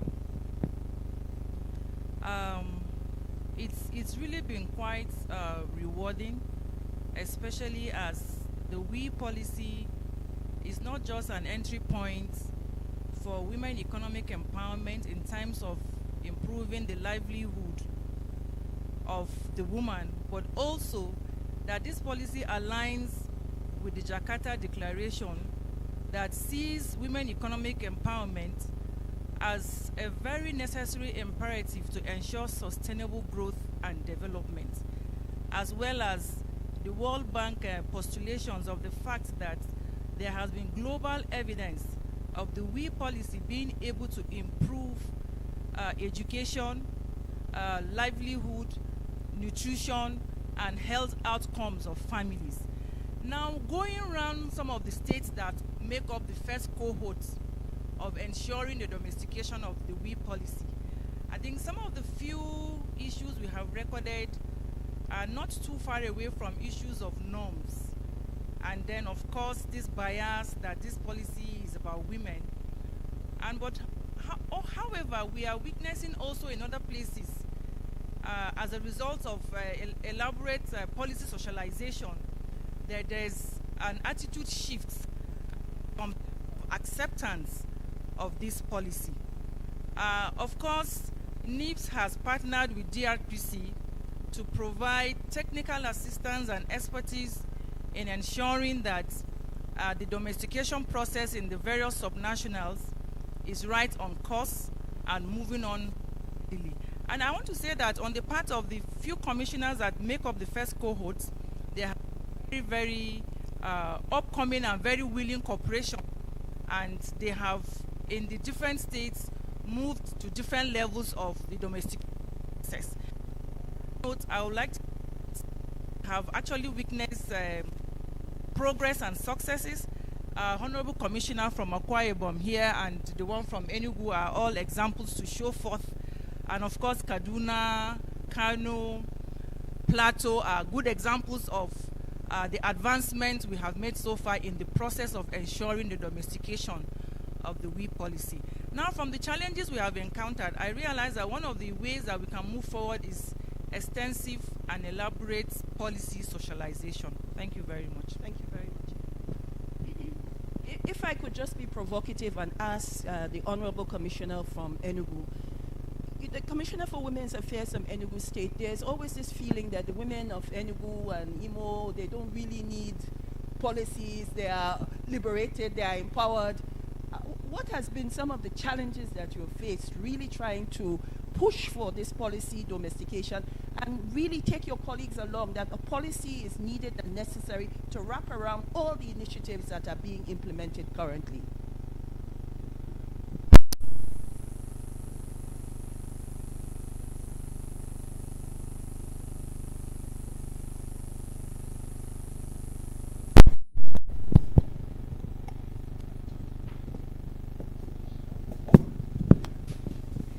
Thank you so much. I think first of all, my name is Mrs. Ngozi Eni, Commissioner for Children, Gender Affairs and Social Development in Enugu State. I think the main issues with women from the South is that they believe so much in themselves and they believe in hard work. They don't depend on men to take care of their needs or pay their bills. But over time, they have realized that sometimes you can't do it alone as a woman. And that is the reason why when this policy came up, we embraced it. Because a lot of issues need to be addressed for women to participate in economic development. And just like my colleague stated, women are most women are the breadwinners of their families. And when you think about it, when you empower a woman and the woman is progressing in her field of career choice or skill that she is doing, you will see the positive impact on the family. And again, we have realized that when you come to spaces like the STEM, you find out that we have lesser women there. And when we come to so many spaces, like in terms of getting a credit facility, you find out that men are more advantaged, more than women. When you come to agriculture, you find out that most women, especially in the Southeast, don't even have rights to ownership of land. And when, like, a man dies or a father dies or a parent dies, most of the properties are being willed to the men, leaving the women behind. And that is the reason why we said it is enough. I think it is time for us to sit back on the drawing board and talk about women empowerment and women inclusion so that we can increase the economy of this great nation. Thank you. Thank you very much. And I noticed the men in the audience are very attentive, and we thank you for your attention. We have been monitoring. You've left your phones and you are listening. Thank you for that. Well done. You've left your phones. We've not, well, not all. Anyway, but we thank you for that. We have with us two what we will call donor agency representatives here. The World Bank, and we have the Africa Enterprise Challenge Fund. We have Dr. Ayodele and we have Hajia Hawa. Now, what we see of the World Bank is that they provide funding in the form of loans, not grants, I must say this. And we know about the Africa Enterprise Challenge Fund. They are in the field supporting women in the agricultural sector. So my question to both of them is, what is the importance of policy? You are in the practical domain. You're providing funding. You're providing the implements for women to work, the Nigeria for Women project, your other projects. How do you see policy, and why are you supportive of the women's economic empowerment policy? Hajia Hawa, maybe you can help us here. Good afternoon all. My name is Hawa Umar. I'm from Africa Enterprise Challenge Fund. The program is being implemented in Kano State called Investing in Women in Nigeria. So what Africa Enterprise Challenge Fund does is to give grants to women-owned or led businesses through competition. We have the first window which gives grants to SMEs that are registered under the CAC, and then the other window is for cooperatives where we provide conventional, concessional size grants to women that would have challenges accessing loans from commercial banks. So the importance of we for us, domestication of we policy in Kano for us is to have sustainability and to build all the structures together so that government will continue to support these women. Because if you don't support these women to thrive, because there is a saying that says when women are empowered, when they work, then the businesses and economics also improves, and then communities also are improved. So for domestication of we policy, there are a lot of issues that we have seen by supporting these women. Issues about access to resources, agency, that is the confidence of women to even come out and compete. A lot of women do a lot of businesses either at home or they go out, but they face a lot of gender barriers because of the gender. So by promoting or domesticating women economic empowerment policy, that will now give the transformation that we want to see. Because it's not only about empowering these women, but transform their lives. We want them to be on the ladder rather than staying where they are. The grant funding we do is different from what government does by giving small amount of money to women traders, or where at the end of it, it either goes into household responsibilities, or maybe a woman use it for any other thing. But the grants we provide, we also use it to support women with technical support, either by providing linkages with market. We provide linkages to that is access to market, access to climate innovative solutions, access to technology, access to information. And we have realized that, for example, in Kano State, the Ministry of Commerce, we have seen that there are issues about business development services. These women do not have this. But through promoting women economic empowerment, because there is already stakeholder engagement before you domesticate the policy. DRPC has done that. We, as Investing in Women in Nigeria, also are doing that. Engagement with different stakeholders that will support and see that this policy is being domesticated in Kano, also looking at the context of Kano State and the norms and also the values of Kano State. So we have identified this BDS support as one of the key challenges these women face. And one of the stakeholders in domesticating this policy is the Ministry of Commerce, which through this intervention, through the work, the partnership with DRPC, Ministry of Commerce is already realizing that they need to do more to these women, which means the domestication of we policy is really important in each state. So they already have what they call business clinics, where they will be supporting these women. But I think this will make it more realistic when we have the WE policy domesticated. So we are doing a lot of things. We also support private sector to have a gender lens while doing their investments. For example, right now we have some companies that have accessed our grants, and what they are doing is a different approach to business operations, whereby they do the INGROA model. For example, there is a company that is into rice production and processing. So what we want from these companies is not just getting our grants and doing their business to improve their profits and then go, but we want to see women being impacted. We go through these companies to invest in the women, to improve their lives, to transform their lives. So that is what we call gender lens investing, and this is what is happening around the world. So for example, this company I'm talking about, they are into rice production and processing.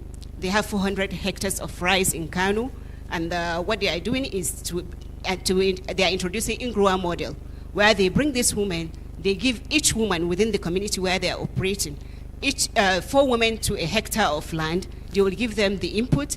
This woman will produce and then process, and then the company offtakes from them. So through this is what we want to see in the future going forward. So the WE policy will also support government to also replicate this kind of activities. Thank you. You very much, Ajahawa. So, Dr. Ayodele, tell us about your initiatives and why focus at the policy level? Isn't it just to make finances available? Yes, of course, you can have mine. All right, thank you so much. My name is Ayodele Fashogbo, economist from the World Bank Africa Gender Innovation Lab. It's a pleasure to be here. Just to respond to your questions quickly, from where we stand, we know that empowering women to be as productive as men, it's a main thing. It's very important, and it's a smart economics.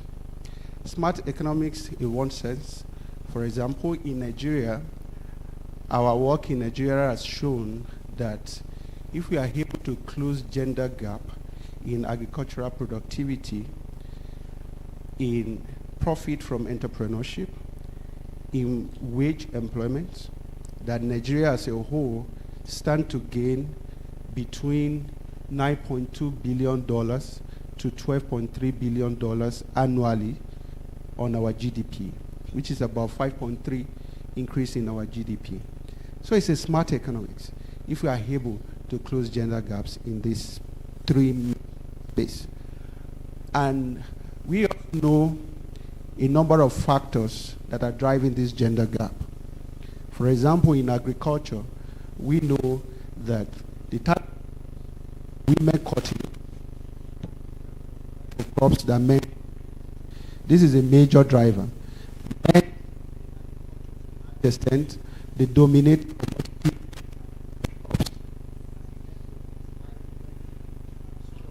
focus on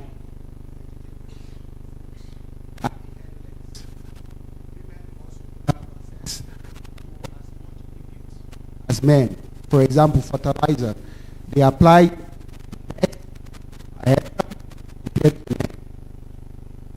they don't have good access to what men do. These are factors that are driving crop production in Nigeria. In entrepreneurship as well, in Nigeria, one of the main factors driving productivity gap in profit, gender productivity gap in profit in Nigeria is capital. Women don't have capital like men. Their businesses are less capitalized compared to men. And we know the higher the capital of your business, the higher the return that you can have. Secondly, women also operate within the value chain at the lower run of the value chain. They operate as retailers in businesses. Men dominate as wholesalers, distributors to a large extent. These position in the value chain is one of the things that is also driving profit from entrepreneurship. between men and women-run businesses. In wage employment, some have questioned that there is no gap in wage employment. There is substantial gender gap in wage employment in Nigeria, especially in the private sector. In the public sector, where everybody are on the same ladder to a large extent, if you are in grade 7, being a woman or a man, you might hence at parity. But in the private sector, it's not so. So one of the factors that are driving the major gender gap in pay between men and women is the sector that men and women have. Women tend to concentrate in the service sector. For example, in teaching, while men concentrate in the ICT, banking, services, and in manufacturing, petroleum. And this is driving the average wage gap between men and women. For us, because of this, we were moved that we needed to do something in 2019, and we started something, and from there we did this landscape, and from there the next part of our work is to what can we do to close this gender gap, leveraging on development finance, crowding in other support from other private entity or donors agency. Thank you very much. The importance of policy here is the fact that within the Nigeria landscape, particularly at the government side, there is fiscal constraint. Therefore, governments must prioritize what they need to spend on. So if they need to prioritize, policy is very important to help government to prioritize. And the physical demand that is to meet those things on the policy, like what we have on the WE, the private sector, development finance alone cannot do it. So we need to complement what the government is doing. One, in terms of bringing finance. Two, in terms of bringing technical expertise, in terms of policy. So what we have been doing so far in terms of policy has been, one, to support the government to understand that policy is needed to guide their action. Two, policy needs to be evidence-driven. If not, different kind of things, different kind of menu will show up on the policy. And the WE policy at the national level is a very good model of evidence-driven policy, right? And that is why when we work with them and we saw that, we saw the need that this kind of good policy should be domesticated at these subnationals. And that is why we'll throw our weight behind this type of policy. And we are there to provide technical support to the state, to also point them toward where the finances can come, particularly whenever there is an opening from the bank, for example, where there is development finance in terms of credit to the country, just like you said, nothing comes for free to a large extent. We are there to point the group to, oh, there is this coming up from the bank or from other agencies that we are aware of, and they can also latch on that because we are aware of the fiscal constraints at the subnational to get this done. Thank you very much. So, in addition to all these initiatives taking place, we have a political push. The senior specializers for community engagement to the president are working towards WE policy domestication also. And this is very interesting and is quite an important shift. Whereas you have organizations such as ours working towards WE policy domestication, you have another approach taken by the senior special advisor to the president on community engagement, working for the same end, WE policy domestication. So I would like to ask Madam Johnson to speak to us about some of the initiatives that you have initiated in the South in particular, working towards policy domestication, but with a little different. You are not doing the normal workshops and discussions, using forum and using your power of convening to bring women to the space, to talk to them about political and to talk to them about survival issues, and to also use that forum to also make donations and to steer them in the direction of empowerment. Talk to us about what you've been doing, particularly in the South-South. Thank you very much. So my name is Juana Johnson. I'm a stakeholder liaison at the Office of the Senior Special Assistant to the President of Community Engagement, South. And like you've said, we've notified and identified a critical need in the South, that's to be specific, on how to go about the domestication and implementation of this WE policy to empower the women in the rural and semi-urban communities to engage and also participate in national development and economic growth. And one of the ways we've gone about this is the launch of the project N from the Soil. And the reason for this is because we all know about the agricultural potential in the South in terms of the benefits and all the the essential productivity challenges that have been there over the past years. And we've chosen to go about it from this end to be able to not just empower the women and foster gender equality, but at the same time bridge the gap between the challenges that these women face in being able to enhance in their agricultural productivity opportunities in terms of their practices as well, their knowledge gaps. And we're fostering training programs where we educate them on modern agricultural techniques. We're also incorporating mentorships. We're also incorporating promoting value chain integration as well. And one of the major things that we're focusing on as a key feature of our project N from the Soul is establishing the formation of cooperatives.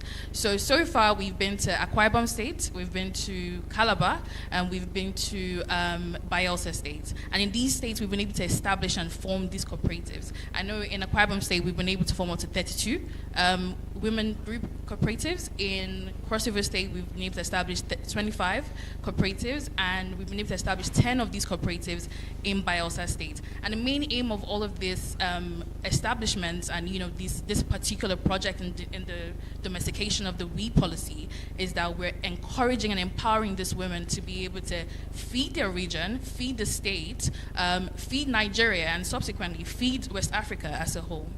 Thank you very much. I think we should clap for me. So last but not least, we have Professor Hawa from ABU, who is a technical advisor, Kaduna State University, I sit corrected. And she has been working with the Honorable Commissioner for Women's Affairs in Kaduna State to champion and to lead the committee that is working towards domesticating the WE policy, the national WE policy. So my question to you is a little different. Given the context of Kaduna, I'm just wondering, is there any possibility for the WE policy to address issues of, let's say, gender-based violence, particular women with particular needs who are vulnerable? Is WE policy only for the women who are willing and able and ready to, already engaged in business enterprises? Is there any possibility, any nexus where women who are in need can have their needs addressed through a policy as a domesticated WE policy? Yeah, thank you very much. And I would like to say you cannot only focus on the women that are able and ready. The marginalized group, the disabled group, or persons with special needs are inclusive. And this particular policy, with the way it has been designed, is going to go a long way in bringing inclusion if properly implemented. And whether or not there's a nexus between economic empowerment and sexual and gender-based violence is something that is in the affirmative. Sexual and gender-based violence thrives on dependency. The fact that the woman is completely dependent on her husband as her only source of livelihood have encouraged wife battery, seclusion, isolation, and deprivation of women. But if a woman is up and doing, which is what the WE policy seeks to achieve, if a woman is up and doing, there is a great relief to the family and to the breadwinner of that particular family, which is always covered by the little the woman can do. Now, the WE policy is coming at a dawn where we look forward to seeing more women engage in agriculture. Implementation of the WE policy alone on the agricultural pillar is going to increase Nigerian GDP up with about 2-point-something billion, which then means that more women will be empowered, more families will be empowered, more families will feed better, if you ask me. And in most cases, take away hunger from the lives of people, and you will see the transformation that this can cause. Now, in the process of trying to domesticate the we policy in Kaduna, we've had stakeholders' engagements, taking it to the rural communities that would benefit more from the implementation of this policy. And we discovered that, unknown to a lot of people, there is also the issue of women land ownership. That it is so enormous in Kaduna State that there is the need for this policy to be domesticated and implemented. Yes, we always have policies, they are domesticated. To what extent are they implemented?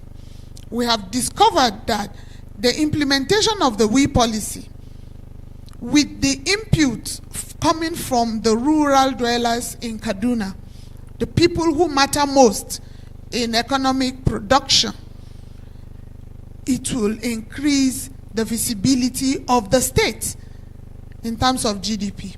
Now, it is very important for us to also understand the fact that there is this psyche of the normal human being that if he gets the opportunity to operate and produce certain things that could go into the marketplace and bring back home some funds, that human being feels some sort of satisfaction that can only be derived by him using his own hand to acquire something that is economically valued. And so, for us in Kaduna State, we are looking forward to the domestication of the we policy in October as much as we can.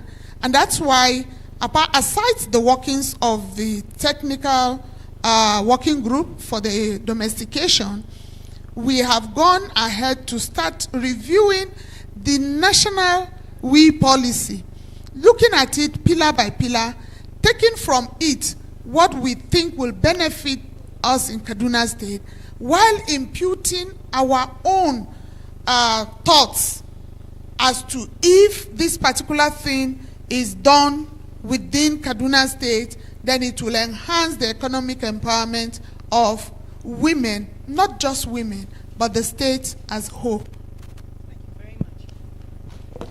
I think we should clap for our entire panel. This has been a good conversation. I think it has not been one that made us uncomfortable in any way. We've talked a lot about women, and women. And I think we have all been quite comfortable, and we are convinced that what is good for women is good for the household, good for the nation.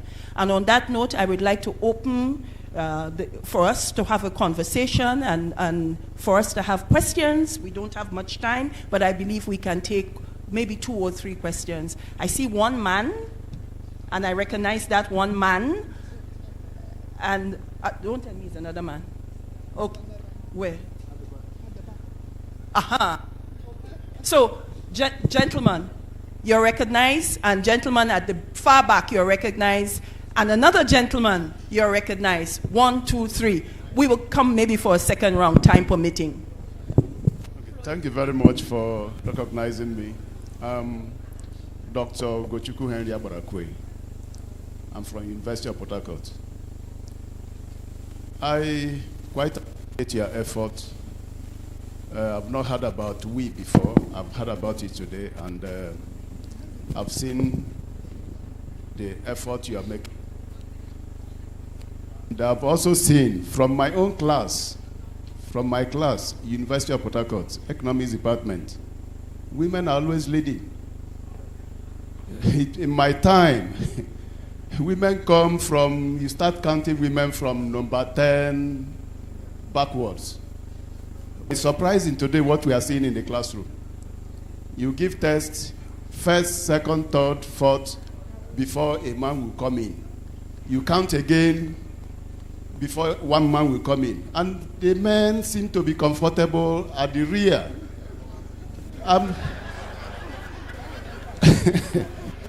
They seem to be comfortable at the rear. So the last exam, I gave public sector economics. I had 16 A's. Out of the 16 A's, 12 are women. The best A, the second best, third best, fourth best, fifth best were all women. I felt like crying. What is happening to our young men? What is happening to our young men? See, I really appreciate your effort, and I don't need to repeat that. It is going to help our GDP. It's going to help our... I'm the first son of my father. I have 7 younger girls, and they are all graduates. In my own house, I have a boy, I have 3 girls, and the 3 girls are doing well academically. You see, but my concern, I have a serious concern. That concern is the future of Nigeria from what we are seeing in the classroom. Women are taking over. If you go to the hospital, women are taking over. You go to engineering, women are taking over. You go to driving, women are taking over. You go even in the church, women are taking over. So there is a concern. Yes. We are looking at a Nigeria where men will no longer... Remember, in wars, it is men that die. Okay. Very few women die in wars. So, I and the population of men are small. So we are having increasingly the lazy men coming up. Yes. So the point, my fear is, at what extent will we reach before we come back again to start encouraging men? Okay. Thank you very much. I thank you. I thank you, sir, and I'm pleased that you are an academic. I want to challenge you with a small grant that we will provide to you to do some research to find out how many of these women who take first, second, third, and fifth place, with the men behind, they are able to catalyze that education and move to the helm of their jobs, the helm of their profession. So I am providing you this publicly with a small grant to do this research. Okay?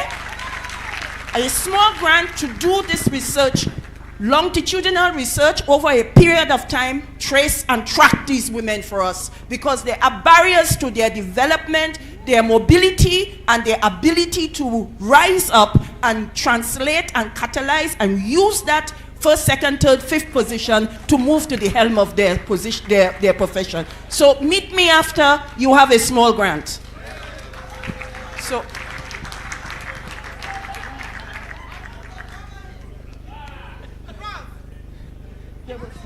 I've lost track.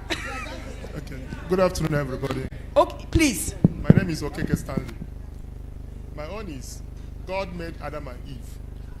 But immediately Eve went out to fetch for food. We know the story. Every day we are talking about women empowerment. But the way our daughters understand this empowerment is different from the way our mothers understand it. And that is going to, or likely going to, kill the marriage institution. We are seeing the trend. And when you kill the marriage institution, you are going to kill morality. And then we'll go back to square one. So I think we need to define this empowerment, to know what we are communicating to our daughters. Because what you people are understanding about this is not what our father married manageable women, but now we don't even see any woman to marry. Wife materials are gone. Husband materials are there, but the wife materials are gone. So my own is to the people championing woman empowerment. let's be careful and let's define what this empowerment is all about, so that our daughters will understand it very well. That's my own. Thank you. I really should. Our panel has a lot to say, so maybe I shouldn't respond. But I understand what you are saying and what you are getting at. You are talking about a little bit more than what we are talking about. We are talking about economic empowerment, which is basically access, equality in the economic domain. And we are not talking about marriage and all of these things. There are implications for gender-based violence, and I understand some of the issues, not all, that you are raising. But I think if you would restrict it to the economic domain, I think this is where you would agree with us that women should be able to have what we have just heard in terms of the data, in terms of gender parity, in terms of access, in terms of wage equality. These are things that it's not difficult to argue for. And in terms of, it's not just the women, it's also the men. How the men receive, respond, and engage with women who are economically active. So it's not just the women, it's the men. You know, Dr. Shamsuddin led and moderated the last panel. At the end of the panel, I met him and I said to him, you don't remember me, but in 1995, you came to my office. I was teaching at the university in Barrow University, Kano at the time. And you came to discuss with me that you wanted me to work with you on something. At the time when you walked into the office, I had a newborn baby. I was breastfeeding the baby. I finished breastfeeding the baby. I was holding the baby. Dr. Shamsuddin sat down, waited until I was finished. And when I was finished and I was burping the baby, he sat down and he was talking with me. This is what I would like to do and collaborate with you. The same Dr. Shamsuddin who moderated the last panel. So it's not just the women.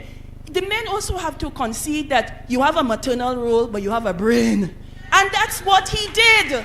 He waited and he discussed with me, and we had a long conversation. We collaborated, and that was 1995, and he didn't even remember. I had to say it to him. He would say, oh, okay, I remember something like that. But, you know, you have a maternal role, you have a brain also. So it's not just what the women assert, it's what the men concede. So...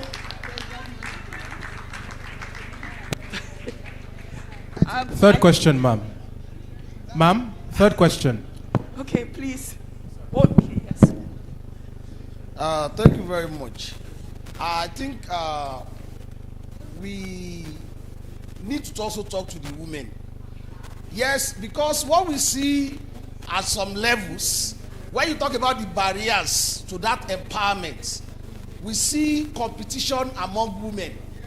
Instead of collaborating, I've seen situations where women have the opportunity to be at the helms of affairs. But you see them, for a role, you see 3-4 of them competing amongst themselves. So that's a very strong barrier that women need to also talk to themselves to actually take away those barriers. That's one. Two, the issue that was mentioned about girls, ladies, women, we need to look at our demography. Those of us that teach in the university, in our classes, I don't know whether it cut across, half of the population in most classes are female.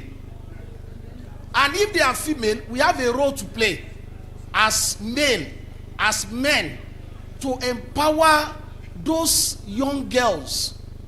The empowerment cut across. What will stop you from having a PhD? What will stop you from becoming a mentee? Is that girl safe before you? Is she safe? Do you create the enablers that would make that lady or that girl to thrive? Or we are predators? Those are fundamentals that we can use to empower the ones that are ready. The other aspect has to do with the enterprise challenge. We need to improve on the communication and awareness. I'll give you an example. Tony Elemelu Foundation, for instance, yearly, is global. Everybody's aware.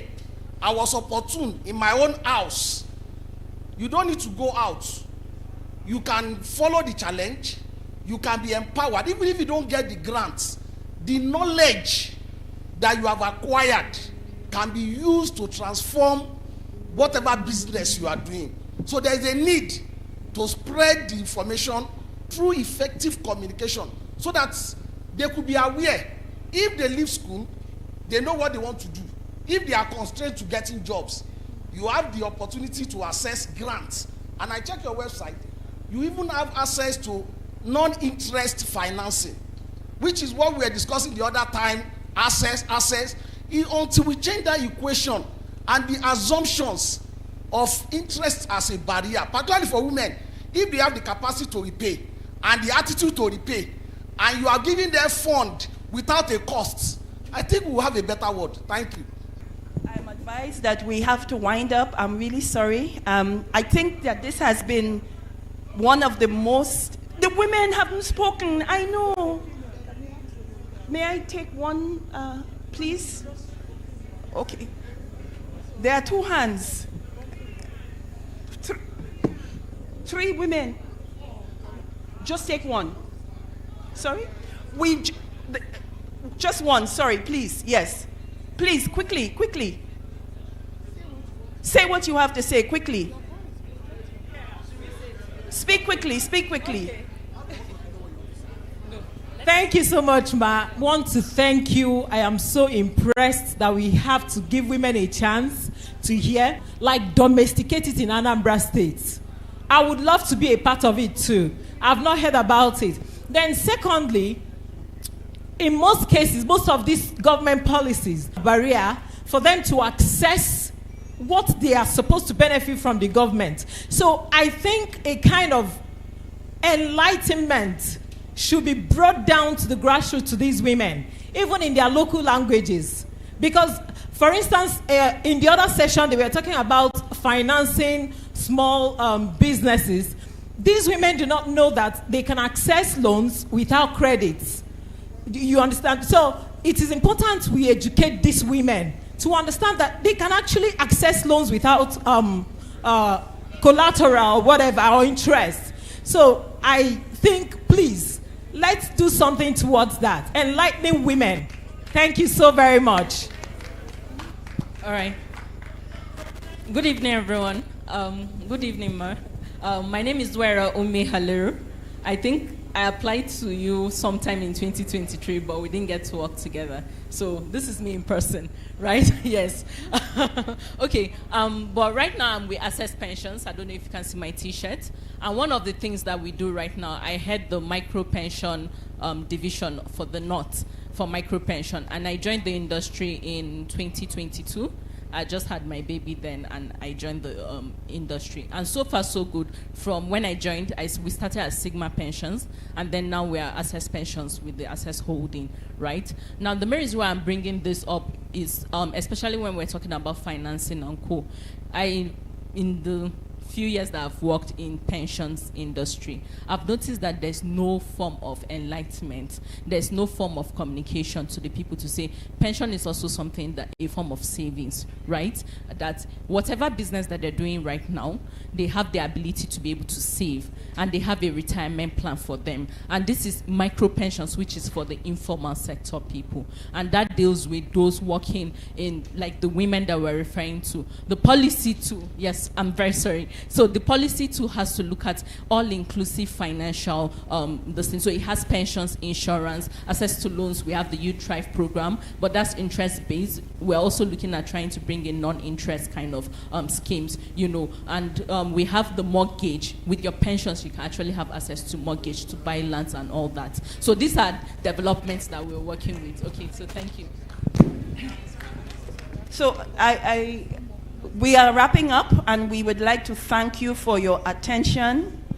There's one more. Please, we can speak after, if possible. I should. Okay, I'm sorry. I'm sorry. Forgive me. Forgive me.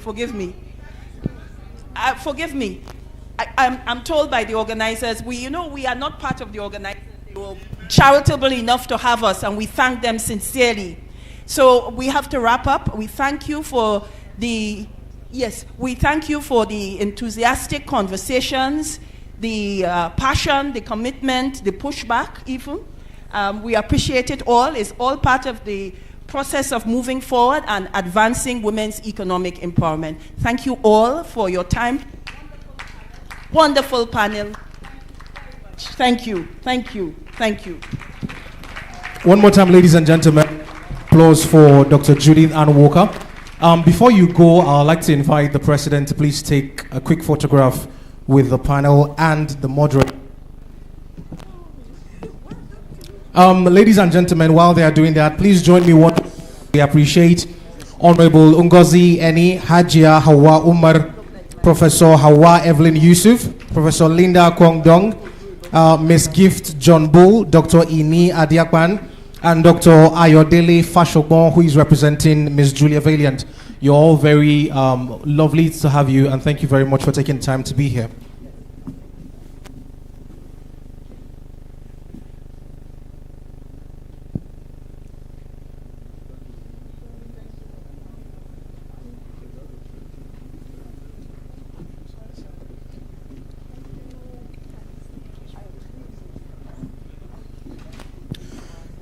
Ladies and gentlemen, it gives me great joy to announce to you that for all intents and purposes, we have now come to the end of the 65th conference of the Nigerian Economic Society.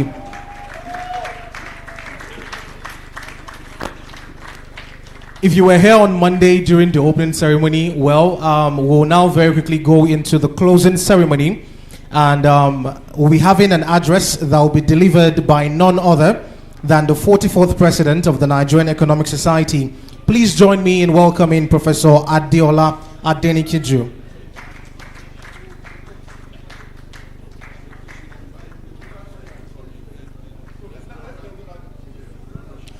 All right, before the President's address, if we have participants who are outside in any of the concurrent sessions or sitting close to the fountain or the food court, kindly quickly find your way back into the auditorium for the closing ceremony. Thank you very much.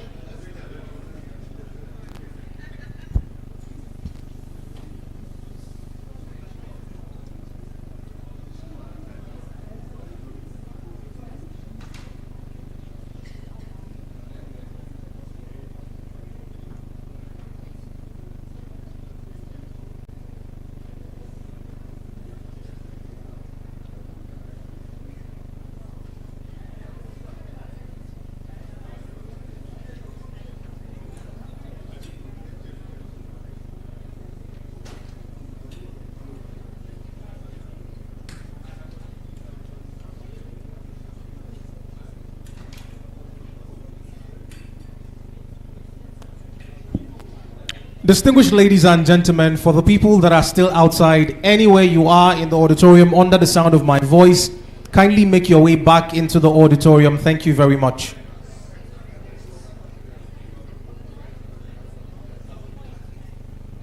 The President has asked me to announce that for all the academics and interested people in the auditorium, there are books and journals and other materials that are available for you or your students just outside to my left. They are free of charge. They came from Ibadan. They will not go back to Ibadan. So please kindly step outside after the closing ceremony and pick as many copies as you want for yourselves, your younger ones, your students, your mentees. Thank you very much.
All right, ladies and gentlemen, we've now officially commenced the closing ceremony for the 65th conference of the Nigerian Economic Society.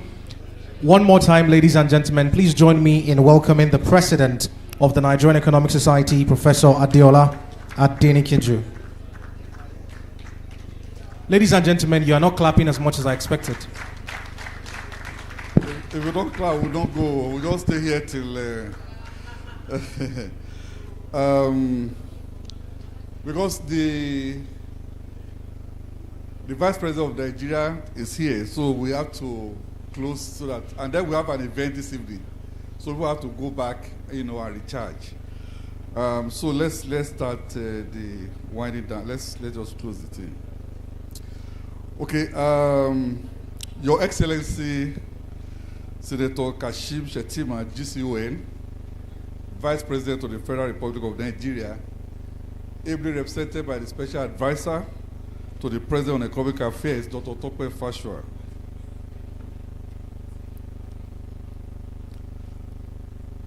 The Chairman and members of the College of Fellows and Past Presidents, members of the NES Governing Council, our state coordinators, Head of the Department of Economics, dear colleagues, members of Nes or NESA, the press, ladies and gentlemen. As we conclude our annual conference, I am filled with a sense of accomplishment and appreciation.